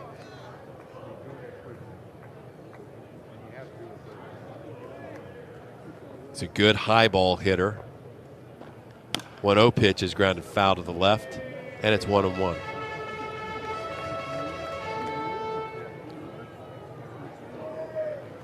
Every once in a while, he'll flash for 3 or 4 weeks and really get you thinking he may have turned the corner. Did it last year for a while. Breaking ball, strike in and out of the catcher's glove, but it was in there. It's 1-2. If everybody else is hitting, Robert, really doesn't matter what Myers does offensively, because he's that good on defense in center field. Right. He really is. He's a big plus in the field, and if he plays like that in the field, you're really happy with that position. Swing and a miss. Off-speed pitch, low and in. Myers goes down on strikes, and there's 2 outs. But you need the rest of the lineup to be able to pick it up. Right. Get you one here, Dubon. Get you one right here, Dubon. Here's Guillorme. Luis Guillorme singled through the left side his last time up. Bats from the left side here. Bases are loaded for the Astros, 2 outs. First pitch is outside. Guillorme had a very interesting at bat a couple of years ago in spring training. He was playing against the Cardinals, and he led off that game. And as you know, in spring training, pitchers will have pitch count limits, and that was the case for St. Louis that day. Jordan Hicks was actually pitching. There's a number foul to the right. It's 1-1. Well, Guillorme was the lead-off hitter, and he was facing Jordan Hicks, and he had an at-bat for the ages. He saw 21 pitches in that first at-bat. He made an out, but he knocked out the starting pitcher in the first at-bat of the game. Hicks had to come out because he'd reached his pitch count, and he was gone. There's a liner to center. That's a base hit. One run will score. They'll hold everybody else on a good one-hop throw from Siri to home. But Guillorme picks up his second knock, and he ties it up 4 apiece. That's when Guillorme's at his best, when he's able to be a slasher, someone who has never really shown a ton of power. But a low line drive out to left center field to play to run. And we know he'll see some pitches. He saw 21 against Jordan Hicks. And with that swing of the bat, he knocks out another pitcher. Vega gets knocked out, and the Mets are going to go to their bullpen. We're in the bottom of the third inning, Cacti Park of the Palm Beaches. It's 4 apiece with the Mets and Astros. We'll tell you about the new pitcher right after this. Behind every pitch, every swing, every roar of the crowd, there's something Bobby Wood Jr. is an absolute superstar in the making. I've never seen anything like him. He's one of the best players in baseball. Highlight reel play, Bobby Wood Jr. That's why we call him Bobby Baseball. He is a generational talent. I want to win a World Series. I want to do it in Kansas City. This guy is the cream of the crop right now. Sensational again. It is crazy, wiry, athletic pop that's only going to get better. Pete Alonso, franchise cornerstone, homegrown Met. That's the guy you want to build your team around. You know, Pete has turned into such an intelligent hitter. If you hit it, it goes, that's for sure. Oh, man, Pete got a hold of one. There's not many guys who can do what he does from an offensive standpoint. It's out of here, and the Mets win it! Into the second deck! That ball was tattooed. Polar Bear's a ribby machine. You can talk about him all night long. From offense to defense to the way he hustles. We're allowed to have favorite players in the game, too, and on the short list for me is this guy. Nolan Arenado, a walk-off big fly! He's a team leader. He's a fun guy. He's a great personality. This is who you build franchises around. Magnificent play from Arenado! There is not an out he thinks he can't get. This guy is some kind of player.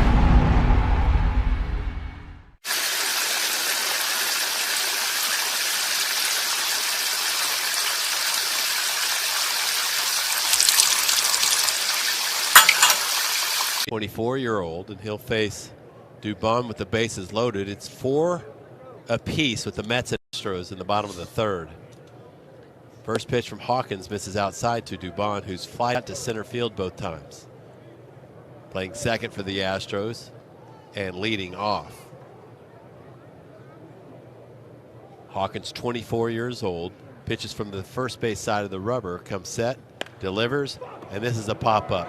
Just past the second base bag, and it's the second baseman Acuna making the catch one step into the grass for the third out of the inning. So that'll do it for the Astros. 2 runs on, 2 hits, 3 men left. We'll go to the 4th inning now. It's the Mets 4 and the Astros 4. A lot of life can happen between sips of Dasani.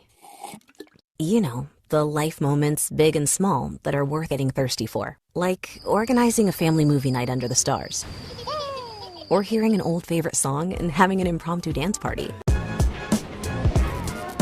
Hit in the air to deep left field. Back it goes. Elias Diaz puts the National League in front. At 32 years old in his All-Star debut, a go-ahead home run. You never forget your first All-Star game. You are never going to forget your first potential game-winning homer. Ramirez swings and misses. The National League's finally back on top. First All-Star game win since 2012. Marcus Lynn Betts, best player on the planet. I love watching Mookie play. On the Hall of Fame highway. It's a blessing to have those expectations. Goodness, and that one is going to go. Mookie Betts, what a monster. You got got some more unfinished business to take care of. Are you kidding me? I try and do the best that I can in anything that I can control. Nothing on a baseball field that Mookie Betts does not excel at. You could talk about him all night long. From offense to defense to the way he hustles. We're allowed to have favorite players in the game, too. And on the short list for me is this guy. Nolan Arenado, a walk-off big fly. He's a team leader. He's a fun guy. He's a great personality. This is who you build franchises around. Magnificent play from Arenado. There is not an out he thinks he can't get. This guy is some kind of player.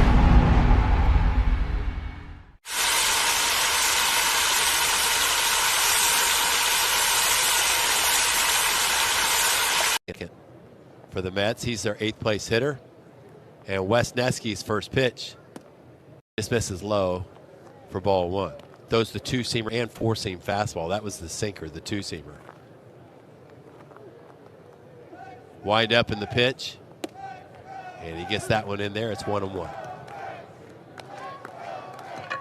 Wes Nesky was on the golf course when he found out he had been traded to the Astros. And it's kind of a shock. And he was in that trade, but man, when he realized he was going to get to be at home, man, what a pleasant surprise. There's a liner to right field, base hit, so the Mets start things off here in the 4th inning with the leadoff runner. Donovan Walton will be the batter. He singled his last time up. Mets have had the leadoff man reach in 3 of the first 4 innings. Wes Nesky out of the stretch. Here's the pitch, curveball, and that lands in there for strike 1. Isaac Paredes, third baseman, way off the bag.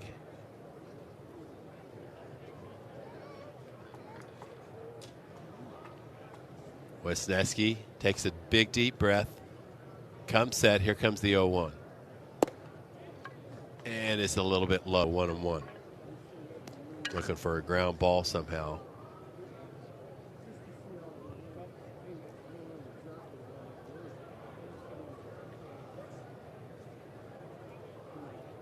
Astros with a lot of new players. Here's the 1-1. This one's belted to center. Back on it, Myers twists and turns and makes the catch in front of the warning track. And there's one away.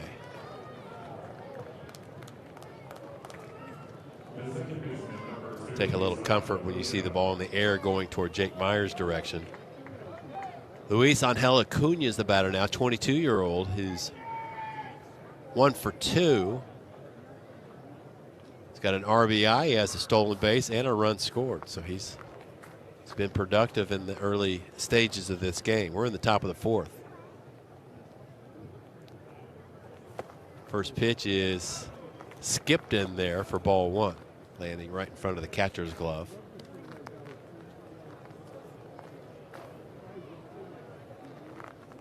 Ronel Blanco started, went an inning and a third.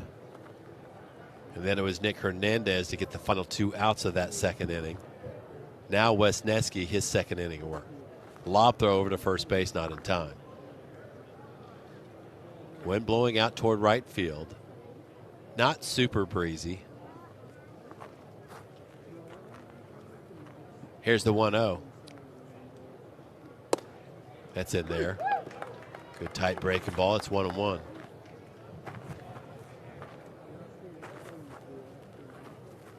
Acuna came up last year and played really well. Hit better than 300.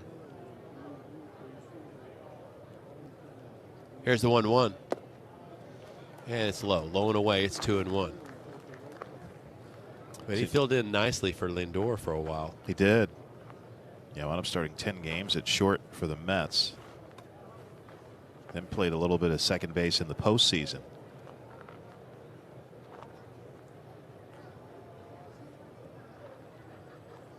Here's the 2-1.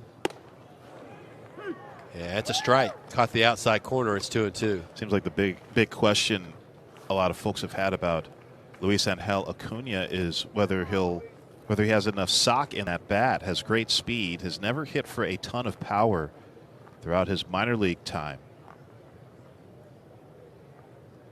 Here's a pitch, swing and a miss. Chase one upstairs. About letter high, and Wesneski gets it by Acuna, and there's 2 outs. Pretty big swing there by Acuna. That's Francisco Alvarez's turn now. He's 0 for 2 with the strikeout and the line out.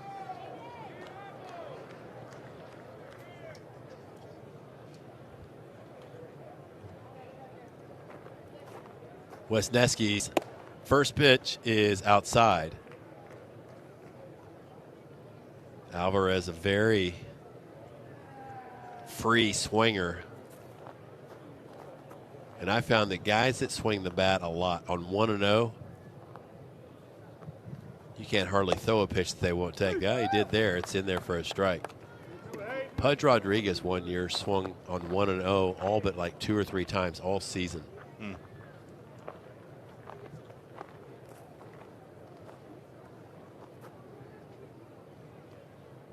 1-1 to Alvarez. Pops it foul to the right, and it's 1-2. Temperature 74 degrees at first pitch. That's what it's been most days here lately. It'll get down in the 50s overnight. Kind of cool in the mornings as the players begin to stretch for their early work. And then warm up for these games. It's been perfect. Slow throw over to first base, not in time. It's 1-2 count. There's 2 outs.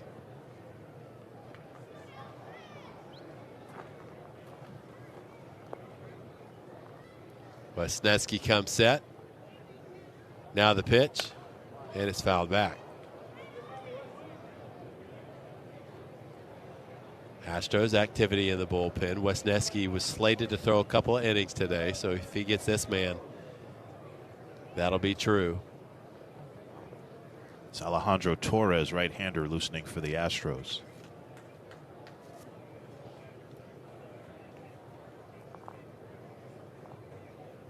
Wesneski got it by him. Good fastball, middle in on Alvarez, and he picks up his 3rd strikeout. And after allowing a single to start the inning, goes 1-2-3. Go to the bottom of the 4th. Mets 4, Astros 4. Now this from your local station. Oxy is a Houston-based international energy company focused on innovating for a lower carbon future, a winning strategy for our company and the world. That's why we're leveraging our decades of experience and expertise in carbon management and deploying transformative technologies to Tovar, he has been impressive. He looks like he's locked in at that shortstop position. Our guy could flat play defense on another level. Oh, wow. Oh, man. He's got good hands, good balance at the plate, hits the ball to all fields. How about that, Ezequiel Tovar? Ezequiel Tovar does it.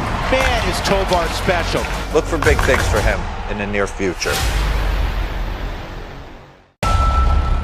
Bryce Harper is special. He's got a flair for the dramatic. Bryce Harper for me is must-see TV. You can't take your eyes off him. We all love his feistiness.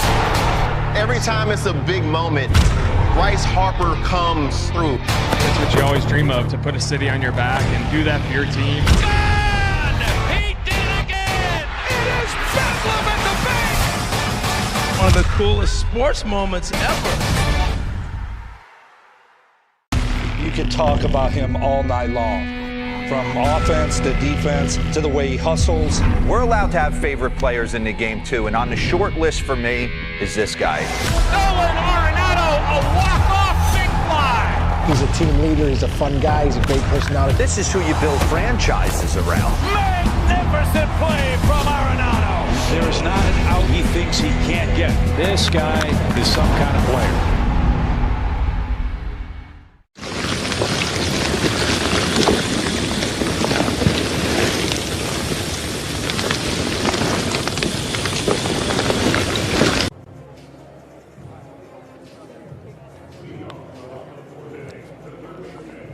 Isaac Paredes will lead things off for the Astros.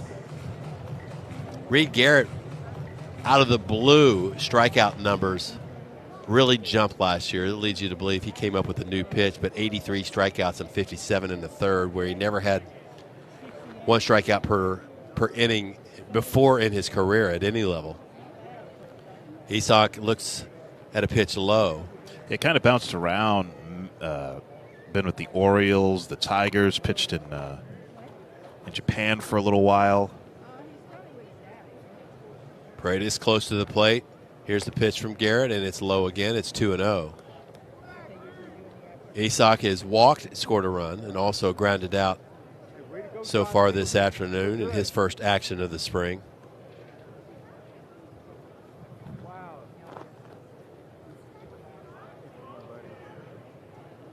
Here's the pitch. Swing and a miss. It's like Taylor Scott warming up in the bullpen for the Astros. Right on right matchup. Garrett comes set out of the stretch. Here's the pitch. And he gets a pop-up on the infield. Shortstop covering his eyes. Now third baseman drifting across. And that's the third baseman, Beatty, making the catch on the grass for the first out of the inning. John Singleton would be the batter now. He pinch hits for Walker. So Singleton will be in at first base.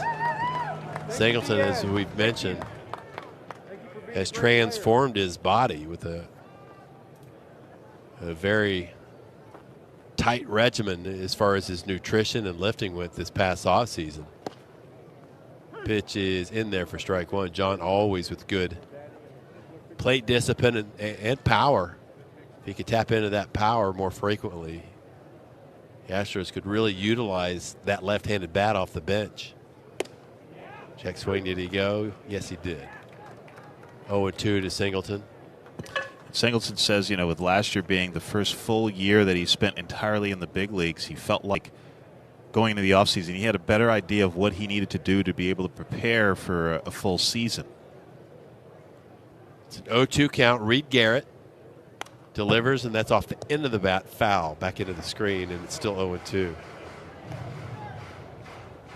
Wind blowing out to right field if John can get one in the air.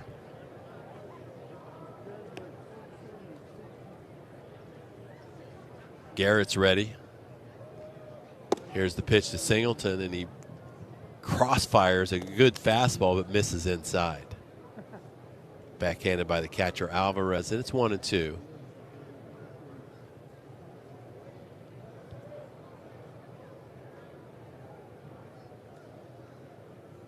Here's the pitch. Breaking ball, twists outside. It's 2-2.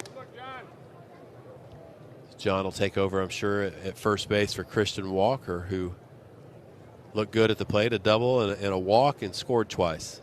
That double was very impressive. Yeah. 2-2 got him. Strike three. Took something off there. Singleton out in front of it, and there's 2 outs on the strikeout.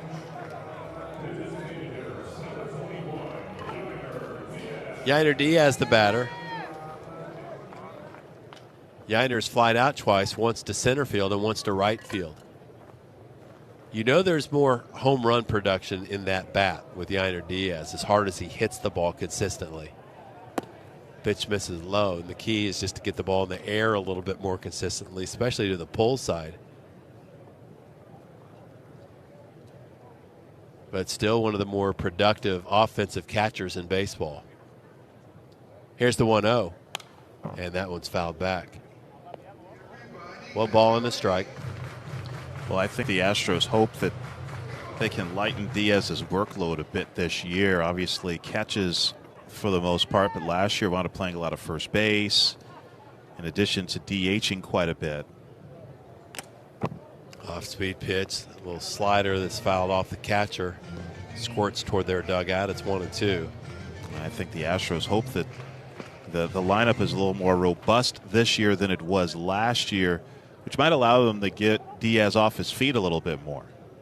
But last year, it seemed like the Astros really wanted to have Yainer in there as much as possible because of how important his bat was, especially during stretches in which the offense was having difficulty scoring runs consistently. And that's all a product of getting off to such a slow start. You start chasing wins. You don't feel like you can breathe unless you put your best lineup in there every day. 1-2, hit into center. Coming in on his series, stops in his tracks, makes the catch about knee high as Diaz out on another flyout. And it's a 1-2-3 for the first time this game. accompanied by Reed Garrett. We'll go to the 5th inning. It's the Mets 4, the Astros 4. Puka, Bella, I'm sure you've noticed some changes. Who are you talking to? I'm just practicing for when I have to tell the dogs about the twins. You know, because they'll be fine in the spacious third row seat. But the twins can sleep peacefully thanks to the rear manual sunshade. And what about the Shohei Ohtani has changed the way we view what a baseball player can be. Ohtani meeting the moment. He's the most gifted baseball player we've ever seen. Absolute rocket. He's a unicorn. Number 40 for Shohei. 40-40. Walk-off grand slam. No way. Shohei Ohtani, who is the greatest living player right now, just hit a 2-run bomb live. Tovar, he has been impressive. He looks like he's locked in at that shortstop position. Our guy could flat play defense on another level.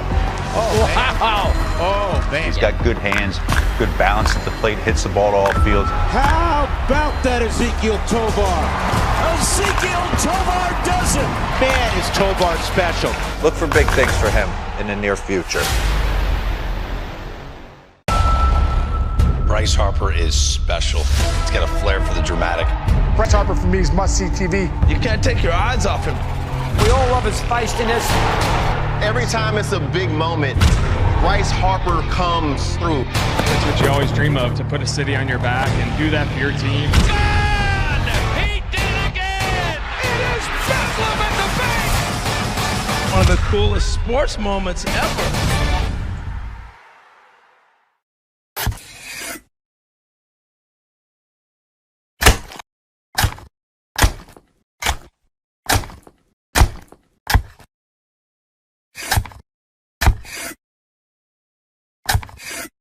Cam Smith is now the third baseman. And Taylor Scott pitch for the Astros.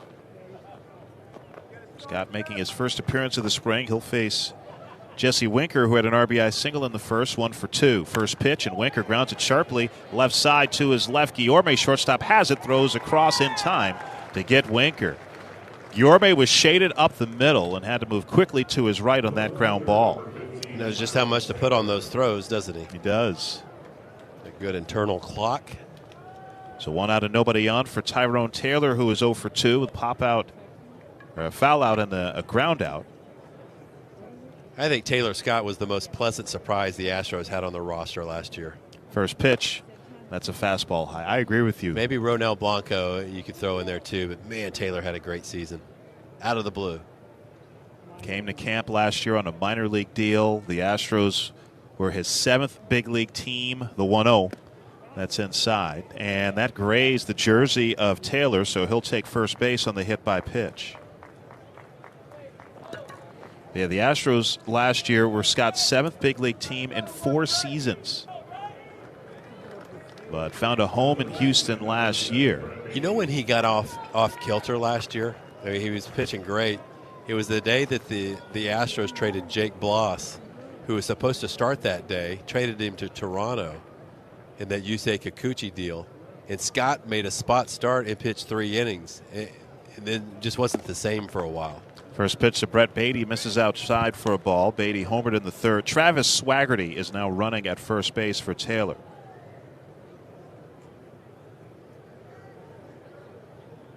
Beatty hit that home run off Hayden Wesneski, who wound up going 2 innings, giving up just that 1 run. Struck out 3. The runner goes. The pitch, swing and a miss. Throw from his knees by Caratini and not in time. Guillorme with the tag. Wound up being a pretty bang-bang play. But Swaggerty picks up the stolen base, and he's in scoring position with 1 out. Pretty strong throw from Caratini since he was throwing from his knees especially. It's a 1-1 count to Beatty. Scott delivers, and Beatty fouls it to the top of the screen. Scott with the funky delivery. Low 3/4 angle on the release point. And the changeup has become a great weapon for him. 2.23 ERA in 62 games last year. But wound up missing the last week of the regular season with a back injury that also kept him out of the postseason.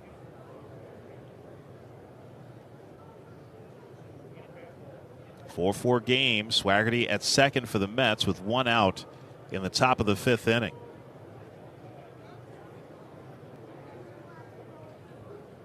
Scott set, delivers. Down and in. That looked like that skipped into the glove of Caratini. And it's a 2-2 count.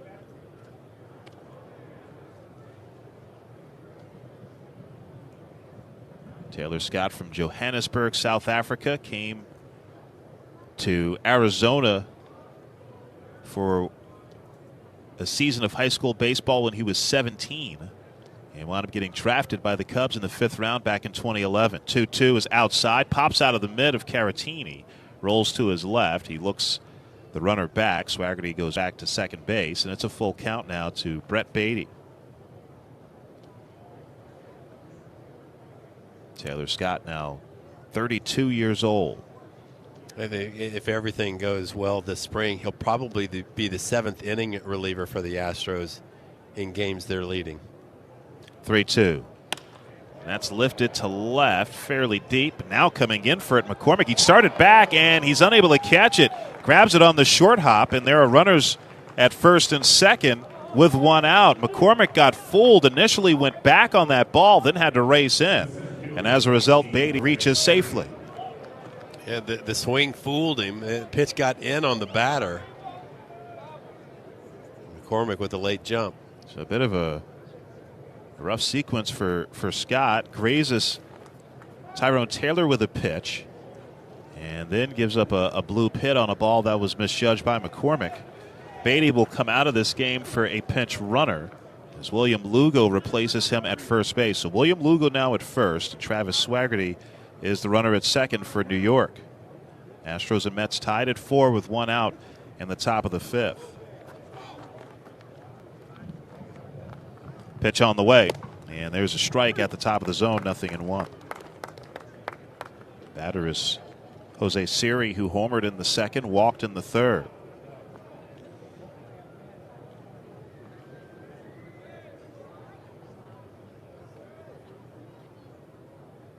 Oh, 1. That's low, a ball and a strike.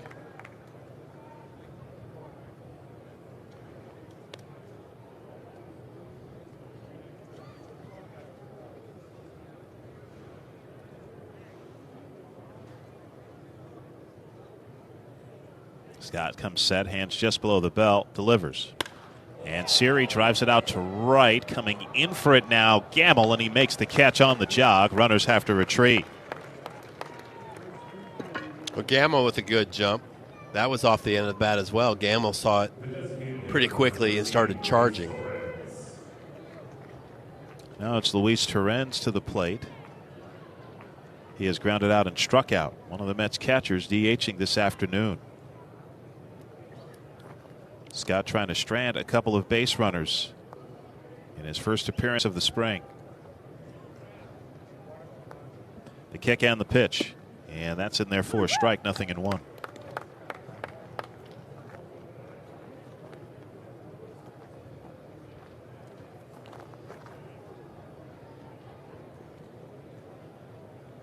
That's Travis Swaggerty at second. William Lugo at first for the Mets. 0-1, and that's low. It's a ball on the strike. Astros and Mets see a lot of each other in spring training. Their complex is only about 45 minutes apart. They'll see each other to open the season at Daikin Park. 1-1. That's hit back into the screen. It's a 1-2 count. Astros and Mets played at Citi Field last year. It was late June. And it was a time in which the Astros and Mets were the two hottest teams in baseball over the previous few weeks. Two of the best records in the month of June. And it wound up being a tremendous series. Astros won 2 out of 3. 1-2. Ground ball hit softly right side to his left. Second baseman Matthews Fields lobs it over to first in time to get Torrens and retire the side. So Scott works around a hit batter and a bloop single. And after 4.5 in West Palm Beach, Astros 4, Mets 4. People have been yelling at us online for years to bring back the Whataburger Monterey Melt, and we're finally doing it. The Monterey Melt is back with 2 slices of melty cheese, grilled peppers and onions, and jalapeno ranch, all on 2 fresh beef patties. We didn't do it because of the comments, posts, replies, emails, or vaguely threatening letters. You can't tell us what to do. You're not in charge of it. Shohei Ohtani has changed the way we view what a baseball player can be. Ohtani meeting the moment. He's the most gifted baseball player we've ever seen. Absolute rocket. He's a unicorn. Number 40 for Shohei. 40-40. Walk-off grand slam. No way. Shohei Ohtani, who is the greatest living player right now, just hit a 2-run bomb. Live. If you're a baseball player and you want to watch just sheer joy in the way to play the baseball game, Jose Ramirez, look no further. Every time he's locked and makes contact, it's a homer. Jose Ramirez. Wow! When you are a star player, it is not just home runs, it's all the things you do. That's the beauty of the sport. Jose Ramirez putting on the wrist. Oh, that was outstanding. What better for the game of baseball? Bryce Harper is special. He's got a flair for the dramatic. Bryce Harper for me is must-see TV. You can't take your eyes off him. We all love his feistiness. Every time it's a big moment, Bryce Harper comes through. That's what you always dream of, to put a city on your back and do that for your team. He did it again. It is Bedlam at the bank. One of the coolest sports moments ever.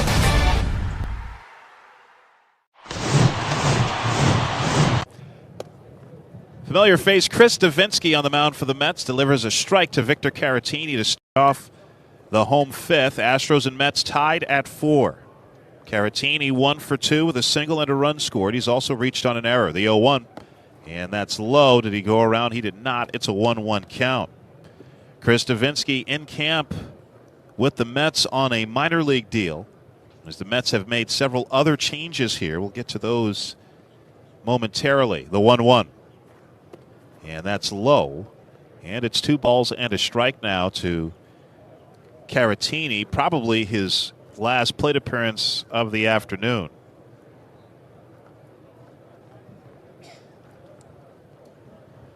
Two-one.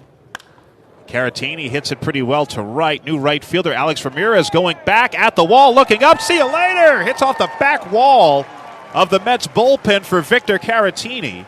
And the Astros lead 5-4.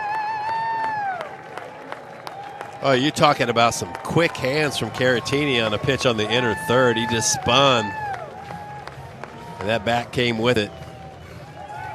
A beautiful swing from the left-handed hitting Victor Caratini. And that's the side in which he has the majority of his power. Here's Ben Gamel, who has been hit by a pitch and walked. Davinsky delivers. Man, that's high for a ball. So mention Alex Ramirez now in right field for the Mets. New center fielder is Omar De Los Santos. Travis Swaggerty stays in the game in left, 1-0. And Gamel pops it up on the infield. As Jet Williams, the new second baseman, calling for it, backpedals into short right center, makes the catch. Almost had that go over his head. And there is one away. So Jet Williams now at second base for New York. Also a new third baseman, William Lugo, who stays in the game after pinch running. Jackson Reitz is now behind the plate for New York. There's Chas McCormick, RBI hit by pitches last time. Big swing and a miss, nothing in one. Enjoy the premier experience at Daikin Park with groups and suite tickets. Whether you're looking to host colleagues, clients, or friends, there's an option for you. Visit Astros.com/groups or Astros.com/suites.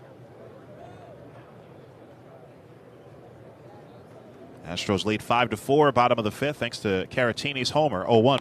Swing and a dribbler foul off to the left. Nothing in 2. Chris Davinsky last year got into 19 games with Tampa Bay. Had a 6.75 ERA in 26 2/3 innings. Also saw time in the Mariners system, pitching at AAA in both the Mariners and Rays chains. The 0-2 is high. And it's a 1-ball, 2-strike count. Still very much a fan favorite in Houston after 5 seasons with the Astros. Came to the big leagues with the Astros 2016, was an all-star the next year, 1-2. Swinging a foul into the screen, 1-2 still. He was a Swiss Army knife for A.J. Hinch for a few years there. He would get out righties and lefties with that big changeup. Could pitch multiple innings. Yeah. Yeah, the year he was an all-star in 2017, 62 appearances, 2.68 ERA, and 80 2/3 innings. And he struck out 100. 1-2. Low. Did he go around? He did not, and it's 2-2. Call that changeup the circle of death coming through the minor league system. That's right. He was in a trade that the Astros made, kind of a player to be named later, for Brett Myers. Swing and a miss. McCormick goes down on a pitch inside, and Davinsky picks up the strikeout, 2 away. Yeah, came over from the White Sox in that deal.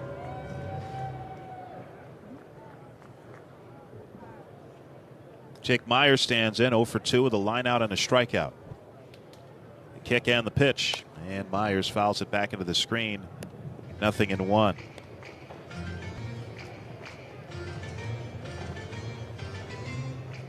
Yeah, that trade, which the Astros got Davinsky from the White Sox, happened in August of 2012. 0-1. That's outside. And, you never know. A lot of times I think there can be a tendency to think, player to be named later. It doesn't matter who it is. But Davinsky was one of 3 players the Astros got in that deal. As you mentioned, the player to be named later from the White Sox. He was the only one of the 3 who made it to the big leagues. 1-1. That is low. 2 balls and a strike. I think there's more and more organizations trying to win those trades with that player to be named later, making sure it's just not somebody they select haphazardly. 2-1 is at the knees, 2-2. I think you're right. Yeah, it was 2 other pitchers in that deal for Brett Myers from the White Sox, Matt Heidenreich and Blair Walters. Myers waiting for a 2-2. Here it is. Swing and a miss. Got him on the high fastball. Myers' left hand comes off the bat. Back-to-back strikeouts for Davinsky. Astros take the lead on Caratini's home run to start the inning, and after 5, Astros 5, Mets 4. The next wave of Astros stars are down in Sugar Land with the Space Cowboys. Situated less than 25 miles from Dyken Park, the Space Cowboys play their AAA Pacific Coast League schedule from March through September, and have been the launching point for players like Hunter Brown, Yainer Diaz, and Jeremy Pena. For details on home games. All rise. Here comes the judge. Judge is in a league of his own. Aaron Judge is a special talent, man. I look at him like the best hitter in this generation. And that one is gone! See ya! You come up here and you want to make a great impression. Hit every single at-bat, really help the team. Amazing performance by Judge. He is everything that is good about the game of baseball.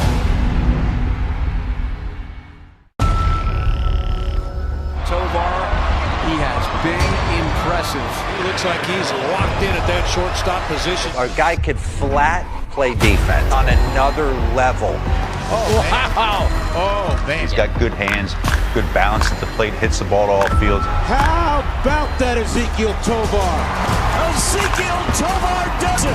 Man, is Tovar special. Look for big things for him in the near future. Marcus Lynn Betts, best player on the planet. I love watching Mookie play. On the Hall of Fame highway. It's a blessing to have those expectations. Goodness! And that one is gonna go! Mookie Betts, what a monster! Got some more unfinished business to take care of. Are you kidding me? I try and do the best that I can in anything that I can control. Nothing on a baseball field that Mookie Betts does not excel at. Mookie Magic!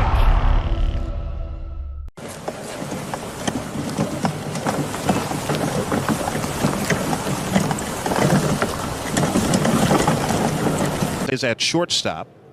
Quincy Hamilton enters in left field. Kennedy Corona's in center. Joseph Sullivan in right. And now on the pitch, left-hander Bennett Souza. First batter he'll face will be fellow lefty Jared Young. First pitch, and Souza delivers one downstairs for a ball. Souza missed all of last season. Here's the 1-0. That's outside. He had a scare, didn't he? Had surgery to fix thoracic outlet syndrome. Yeah. That happened in April of last year after being pretty impressive in a small sample with the Astros in September of 2023. The 2-0. There's a strike on the outside corner, 2-1. Grew up just up the road in Jupiter, Florida. 30 years old now. Astros got him off of waivers from the Tigers in 2023. Again, that was September, 2-1. Swinging a bouncer foul back to the screen. Because the Astros picked him up in September, he was not eligible for the postseason roster, despite the fact that he retired the first 17 batters he faced in an Astros uniform. Wound up making 5 appearances total with the Astros and did not allow a run in September of 2023. 2-2. That's down and in, and it's a full count now to Jared Young. Another left-handed hitter, Donovan Walton, is on deck. 5-4 Astros, top of the 6th inning. 3-2. Way outside, ball 4. And Young is aboard to lead off the 6th. Kick off a little rust after missing all of last year, I'm sure. Going to do another pinch runner here. Yeah, so they'll get Jared Young out of the ball game.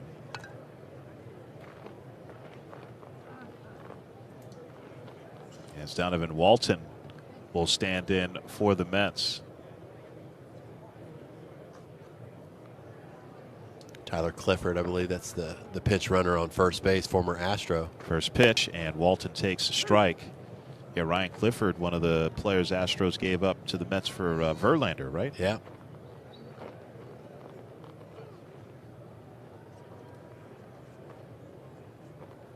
Oh, 1 to Walton. That's hit hard, but lined foul up the third base side. 0-2. Low line drive off the bat of Walton.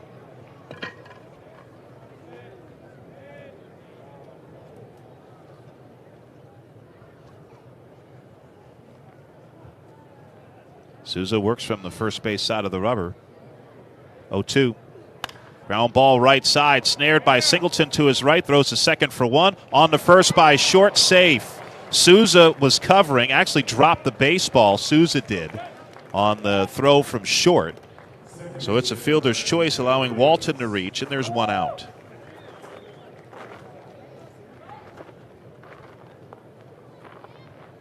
And now the batter for the Mets will be Jet Williams, who entered the game at second base last inning.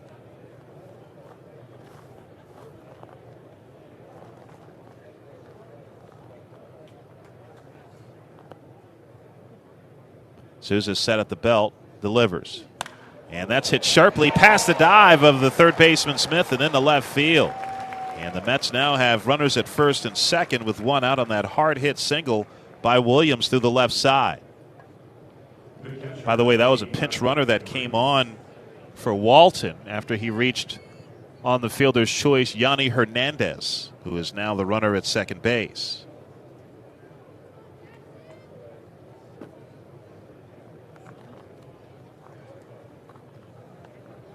Jackson Reitz at the plate. First pitch to him is a bit high for a ball. Reitz entered the game to catch last half inning, batting for the first time.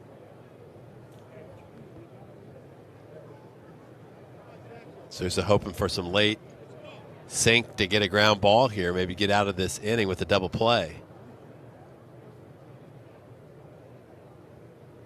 1-0, and that's over for a strike, 1-1.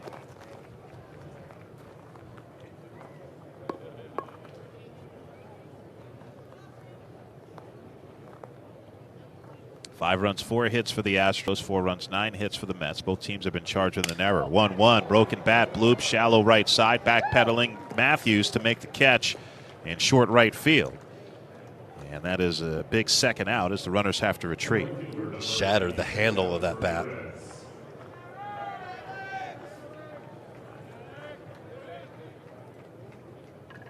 Here's Alex Ramirez. Right-handed hitting right fielder. First pitch to him. And the breaking ball's in there for a strike, 0-1.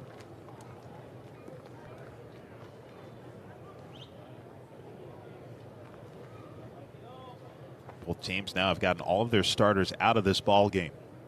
Runners take off the 0-1, and that's a ground ball weakly hit up the third baseline. Picked up by Souza, guns it to first. Good stretch by Singleton on the low throw to get Ramirez and retire the side.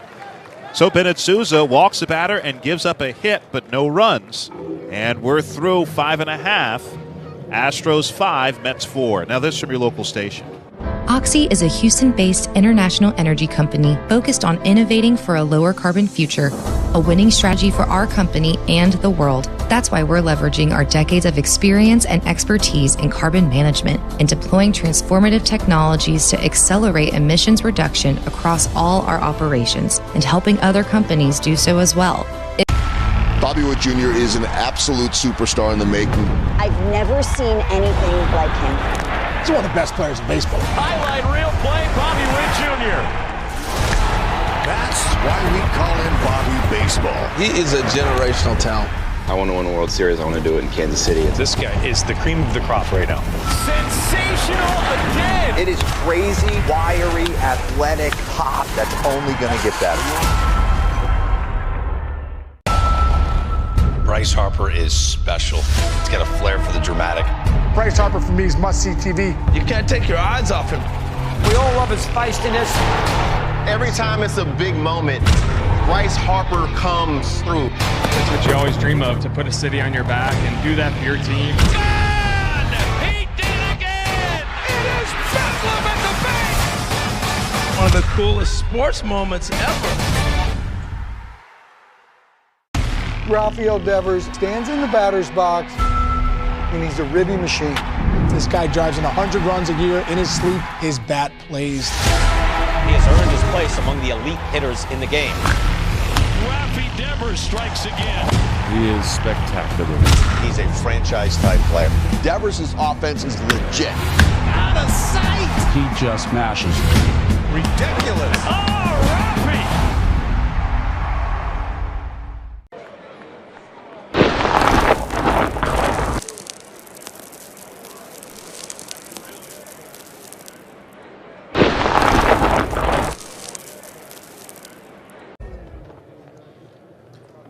Astros with a 5-4 lead over the Mets as we start the bottom of the 6th inning. New pitcher for New York, as this is right-hander Austin Warren now into the game. Facing Zach Short. First pitch to Short is a strike on the inside corner, 0-1. Short entered the game at shortstop last half inning after his predecessor Luis Guillorme had a couple of hits, including an RBI. 0-1 is low. Did Short hold up on the swing? He held after appeal at first. It's a 1-1 count. Short was with the Mets last year. He was in camp with them, got into 10 games with New York before they traded him to Boston in early May. 1-1, grounded foul off to the left, and it's a 1-2 count. Wound up getting into 2 games with the Red Sox and then 30 games with the Braves in addition to time at AAA. He can play all over the infield, and he can really pick it. Defensive wizard. The 1-2. That's way outside, and it's 2-2. And Short is from New York. He's from Hurley, New York. That's just outside of Woodstock, probably about an hour and a half north of New York City. If anything ever happened in Woodstock. 2-2. That's hit foul and out of play behind home. 2-2. I think the better question is what hasn't happened at Woodstock.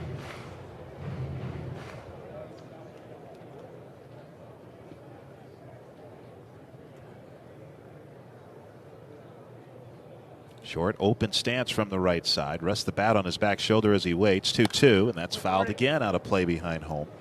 We'll do it again at 2-2. Tigers called up Short a few years ago in a doubleheader when you get that extra player on your roster. The Astros really didn't prepare much for Short, thinking that he probably wouldn't even play. Well, he played, and he was the difference in the game. 2-2. This one's lifted out in the short right center field. Ramirez coming in there to make the two-handed grab about stomach high for out number 1. There kind of being a lesson is not to overlook somebody who may have a chance to get in a ball game, because Short hit a homer off of Framber Valdez as the Tigers won that game. Yeah, first big league home run for Short. Now it's Bryce Matthews' turn. Matthews into the game at second base. This is his first plate appearance, and he takes one outside for a ball. First big league camp for Bryce Matthews, who was the Astros' first-round pick 2 years ago out of Nebraska. Grew up in the Houston area at Tuscaloosa High School. 1-0. And that's in there for a strike on the inner third. It's 1-1. Great quarterback in high school. Sure was.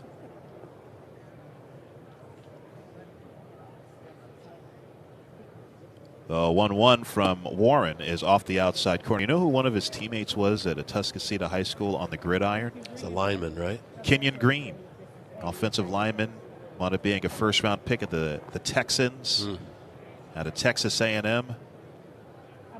I'd love for that guy to be blocking for me. 2-1 is fouled off the catcher Reitz and back into the screen. It's 2-2. And he's a product, Matthews is, of the Astros Youth Academy, which is in the Acres Homes neighborhood, northern part of Houston. Started going there when he was 9 years old. Yeah, he and his family had moved to Houston from North Carolina. And as soon as they moved over there, they ended up going to the Youth Academy. 2-2. That is a little bit low, and it's a full count to Matthews.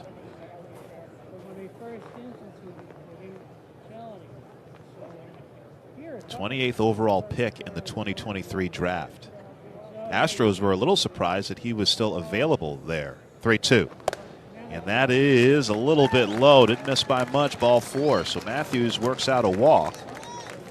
And he's at first base with one out for Cam Smith.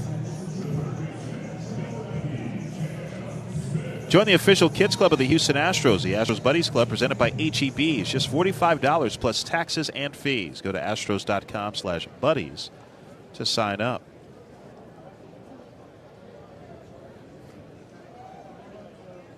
Smith with the orange batting gloves ready and waiting. First pitch, and that's driven pretty deep to right center field. It sends back Ramirez, still going back out the wall. See you later! Onto the grassy berm. A 2-run home run the other way for Cam Smith. Boy, was that impressive. And the Astros lead 7-4. Boy, and it was a missile to right center field. Jumping off the bat of Smith the other direction. Here we go. You see a swing like that, and it's easy to understand why the Astros are very excited about this young man they picked up from the Cubs in the Kyle Tucker trade. Now it's John Singleton's turn. He struck out in the fourth as a pinch hitter. Warren delivers, and that's a little high for a ball.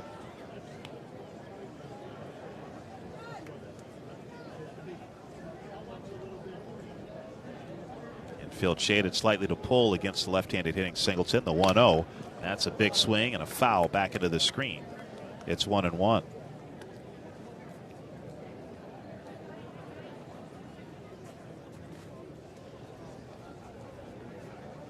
Outfield's pretty deep. De Los Santos a couple of steps from the warning track in center. And Singleton can't hold up on the high fastball. It's 1-2.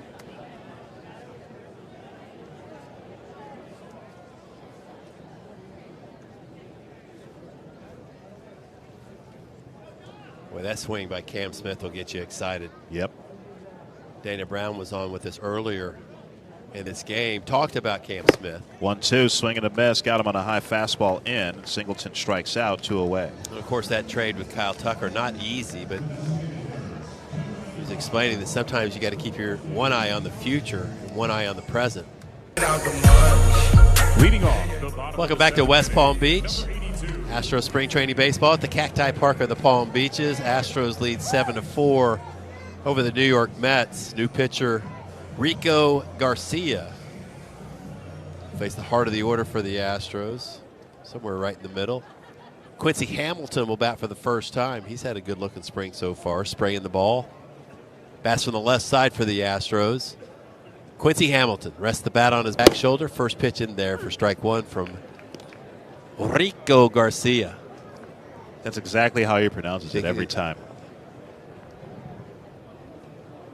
Set at the belt. And the 0-1 pitch to Quincy Hamilton is a breaking ball high. None of the starters are still in there now. All substitutions for both teams. Hamilton back in the box, stands off the plate. Here's the 1-1 from Rico. And tried to check his swing, but he couldn't. Offered at a high one. It's 1-2. Rico Garcia didn't pitch in the big leagues last year, but he has parts of 4 seasons in the majors with the Rockies, Giants, Orioles, A's, and Nationals. 1-2 to Hamilton, and he fouls it back. Astros with a couple of home runs today. Victor Caratini spun on one and hit one out to right field, and Cam Smith, the Astros' #1 minor league prospect, hit an opposite field homer to right field last inning. The 1-2. This one shot the other way toward left center field, slicing back toward Swaggerty. Left fielder now will give way to the center fielder, De Los Santos, in the gap for the first out of the inning. Pretty good swing by Hamilton, nevertheless. He's had some really good swings this spring already. And the batter now will be Kennedy Corona. Corona, a flashy outfielder, great range. Minor league Gold Glove winner a couple of seasons ago. Here's the first pitch, and it's inside. Corona, good thump in the bat too. He's not real big, but he can get into one. Here comes the 1-0 from Garcia. And that bounce, it's 2-0.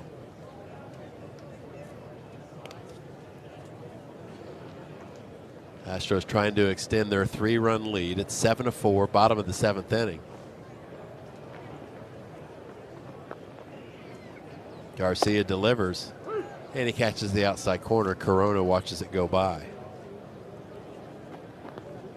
Astros get Jose Fleury up in their bullpen.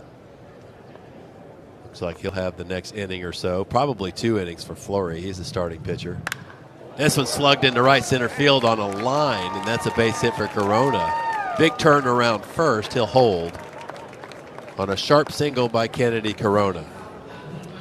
Well, Corona, we'll see if he gets a chance to showcase his speed. Has been a prolific base stealer in the minor leagues. Now it's Joseph Sullivan, who had the Astros' first home run of the spring in Jupiter a couple of days ago. Bats from the left side. And the first pitch is upstairs. Sullivan with an impressive shot to right field in Jupiter to his pull side. Good looking outfielder, good looking prospect, just drafted last year. Joseph Sullivan. Open stance, here's the pitch. Swing and a miss, out in front, it's 1-1. Corona on first base with 1 out. Astros lead 7-4 in the 7th. Garcia straightens up. Catcher sets inside. Now a throw over to first base. Diving back safely is Corona.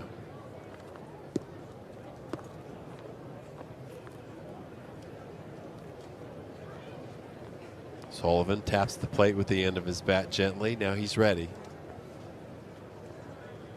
And the 1-1 pitch. And he takes a strike on the corner. It's 1-2. Garcia took something off there. Cesar Salazar's on deck.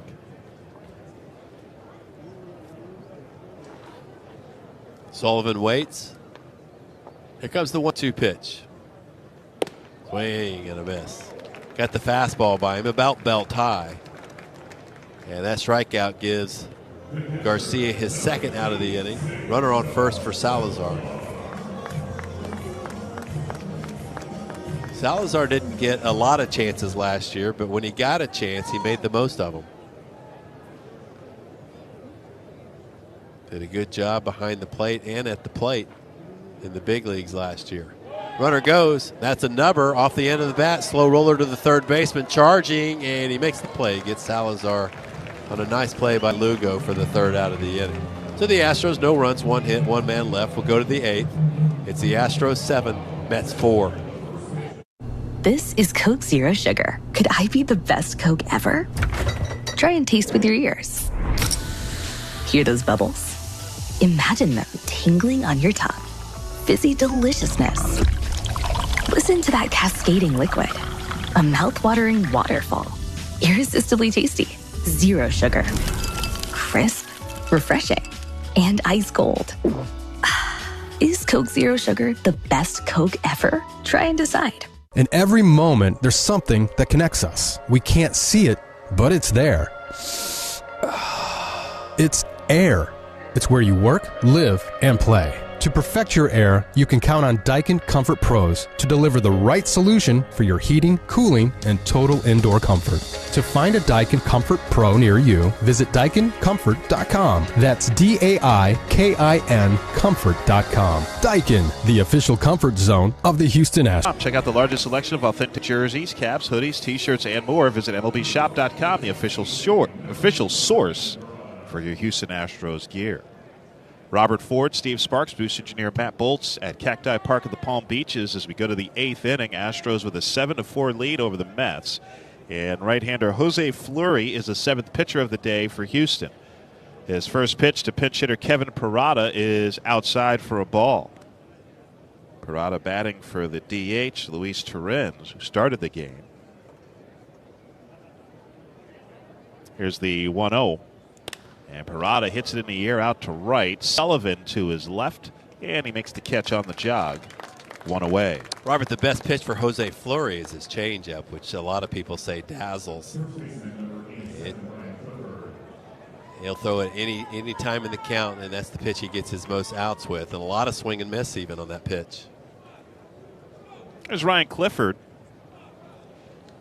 Left-handed hitter, first pitch. And that is inside. Clifford, part of the package the Astros traded to the Mets to get Justin Verlander a couple of years ago. The 1-0. And that's a strike on the inside corner. Yeah, Fleury last year at AA Corpus Christi. 68 in the third inning, 74 strikeouts. 1-1. That's low, 2 balls and a strike. Mostly used as a starter. Still just 23 years old, from La Vega in the Dominican Republic. Another pitcher that the Astros signed who was a little older. 2-1.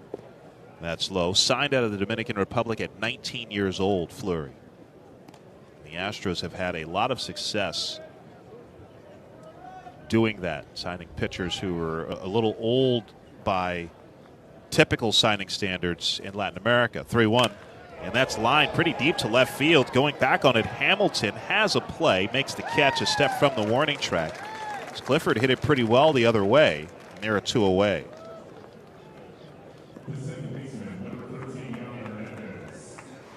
Now it's Yanni Hernandez to the plate. I think the one thing for Jose Fleury to do to make him one of the better prospects in the Astros organization is just to get stronger so he can throw harder and get more separation from that changeup. First pitch is high for a ball. A little light in that area, but he certainly has room to get bigger and stronger. The 1-0. Hernandez grounds it right at Singleton. First baseman has it. He'll take it to the bag himself. And it's a 1-2-3 inning for Jose Fleury. Astros pitchers have retired the last 8 Mets in order. And after 7.5 in West Palm Beach, Astros 7, Mets 4. Come see future Astros stars at one of the top minor league ballparks in the country. The Corpus Christi Hooks and Whataburger Field are just a short trek from the Houston area. The Hooks, AA affiliate of your 2-time World Series champion Houston Astros, play 70 home games from April through September. The Coastal Bend is perfect for your next trip with beautiful beaches, first-class family attractions, and, of course, Hooks baseball. For information on promotions and fan favorite giveaways, call 361-561-HOOK or visit cchooks.com. With us today, a developer from SeatGeek. Quick question. My son's wedding clashes with the baseball game. Do you have an innovation to make him reschedule the wedding? No, but you can sell your tickets on SeatGeek. Interesting. What about selling a wedding invitation? I'm joking. Maybe. Expect the expected. SeatGeek. Buy and sell Houston Astros tickets on SeatGeek, the official ticket marketplace of the Houston Astros. It's 3 a.m. You could be ordering Whataburger, but you're not. You're staring at the ceiling thinking about that one time in 2003 when you told the whole class that your dad was personal friends with George Washington and that he sends you Christmas presents. Wouldn't you rather be eating a honey butter chicken biscuit, crispy chicken drizzled with sweet honey?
Field at the Cacti Park of the Palm Beaches. What a day. Yeah, kind of wish we had StatCast just to see what the distance was on that. Now it's John Singleton. 0 for 2 today. First pitch at the knees for a strike. Smith, drafted last year by the Cubs, was the 14th overall pick in the 2024 draft out of Florida State. 0-1.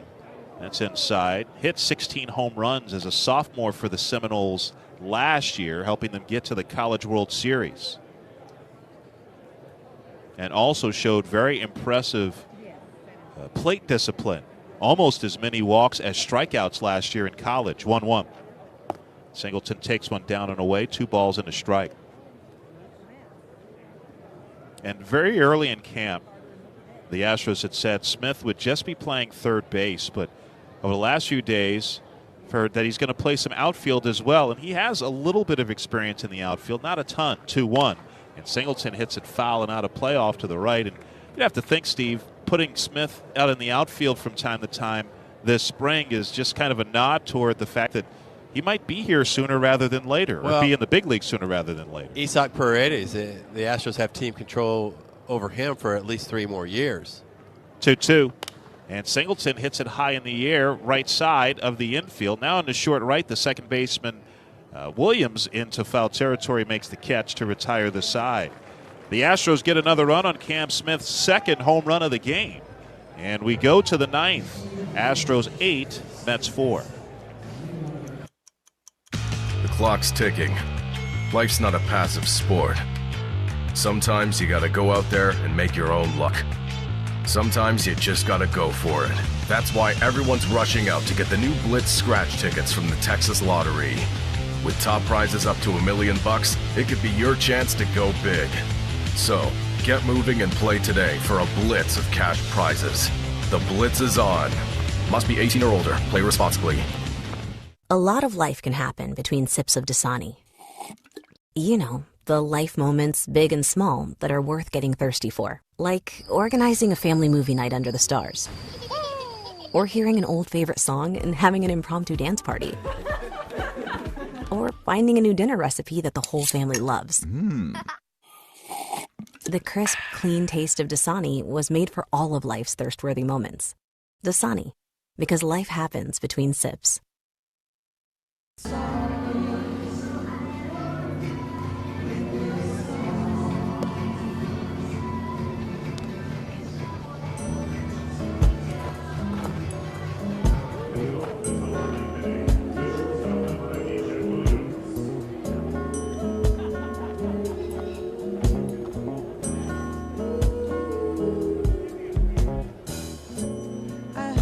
Astros with an 8-4 lead over the Mets as we go to the 9th. Jose Fleury's second inning of work, and his first pitch is a strike on the outside corner to Jet Williams, who singled back in the 6th. Fleury, a 1-2-3 8th inning. Delivers an 0-1. And that's low with a breaking ball, a ball and a strike. Astros looking for their second win of the spring. They are 1-2, as are the Mets. 1-1. It's outside, 2 balls and a strike. There's a lot of good things that happened in this ball game, but by far Cam Smith coming in the game, the midway pointing, hitting 2 homers the other way. 2-1 is hit sky high, shallow right field. Going out, calling everyone off is the second baseman Matthews, and he squeezes it for out number 1. That's going to have everybody buzzing for a little while around here. Absolutely. Jackson Reed's the batter. He popped out to short his first time.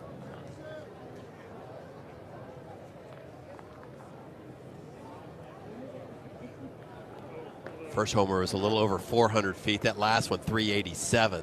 First pitch is outside. And on that last one, you said it, Steve, he didn't even get all of that.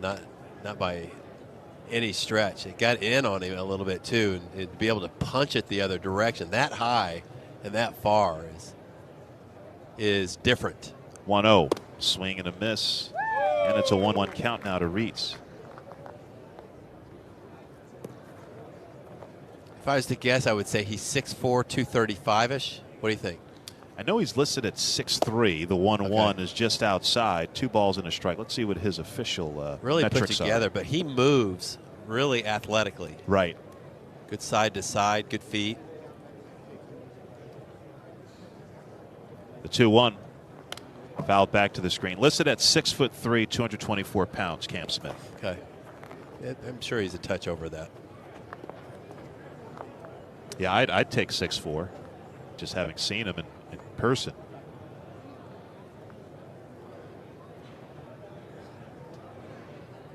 Here comes the 2-2 to Reeds.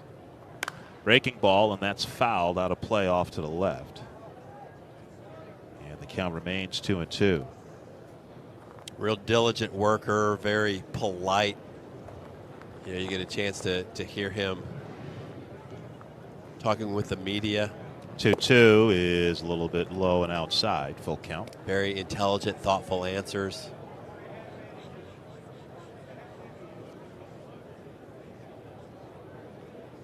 Jose Fleury with the 3-2 to Jackson Reeds.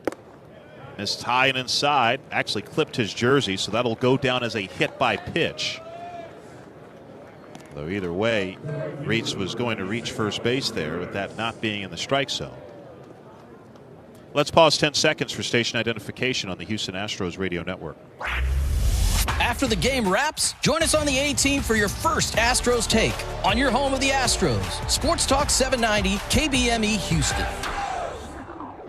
Alex Ramirez stands in from the right side. First pitch, and that is lined into left center field, down for a base hit. Making the turn at second and on his way to third goes Reeds. The throw goes toward third. The slide, the tag, not in time. And the Mets have runners at the corners with 1 out in the 9th.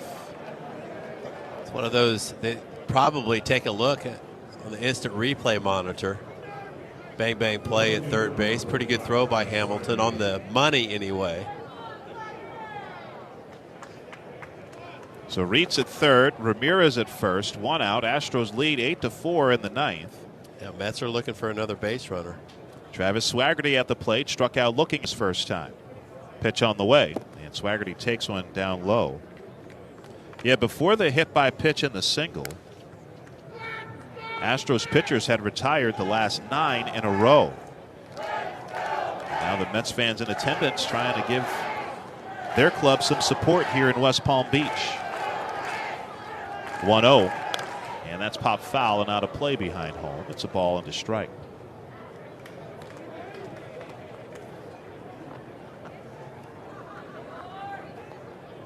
Mets facility about 45 minutes from here. Straight north on the freeway. Clover Park, Port St. Lucie. 1-1. That's high. Astros will actually be there 2 days from now. On Thursday, they play the Mets in Port St. Lucie. It looks like Colton Gordon's going to start that game. He started against the Mets in Port St. Lucie to open the spring schedule as one half of the Astros split squad on Saturday. 2-1. And that is roped and just out of the reach of a leaping Matthews and into right field. That'll score Reeds. And the ball is bobbled in right by Sullivan. And both runners move up 90 feet. So now Ramirez is at third and Swaggerty is at second. Gives Swaggerty an RBI single and likely an error on Sullivan, allowing both runners to move up. And that's exactly how it will be scored. Just like that, all of a sudden, for the New York Mets, the potential tying run now comes to the plate. And the Astros lead trimmed to 8-5. And it's William Lugo standing in. He grounded out back in the 7th. Quick mound visit by the catcher Salazar. So only 1 out. First pitch. And that is outside for a ball. Singleton even with third and way off the line. Rest of the infield is back.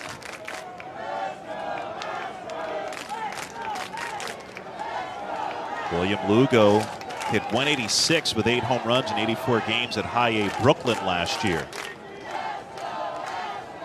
The 1-0. And that's a little bit outside, 2-0. Got dueling Let's Go Astros and Let's Go Mets chants happening here at Cacti Park of the Palm Beaches. Mets fans were pretty quiet until moment ago. Here's a 2-0. And that's hit in the air, shallow center. Triangle forming. It's Matthews, a second baseman, making the call and the catch. The runners will hold. And the Mets are down to their final out.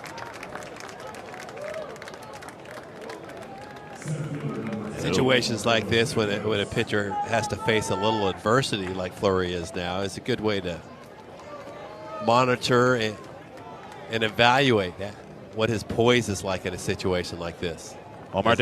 Does he overthrow? Does he stay within himself? Omar De Los Santos, the last hope for the Mets, and a wild swing and a miss for strike one. De Los Santos struck out in the 7th, native of Santo Domingo in the Dominican Republic. Here's the 0-1. Ground ball weakly hit foul up the third base side. Between the bag and Mets third base coach Mike Sarbaugh. And De Los Santos and the Mets down to their final strike.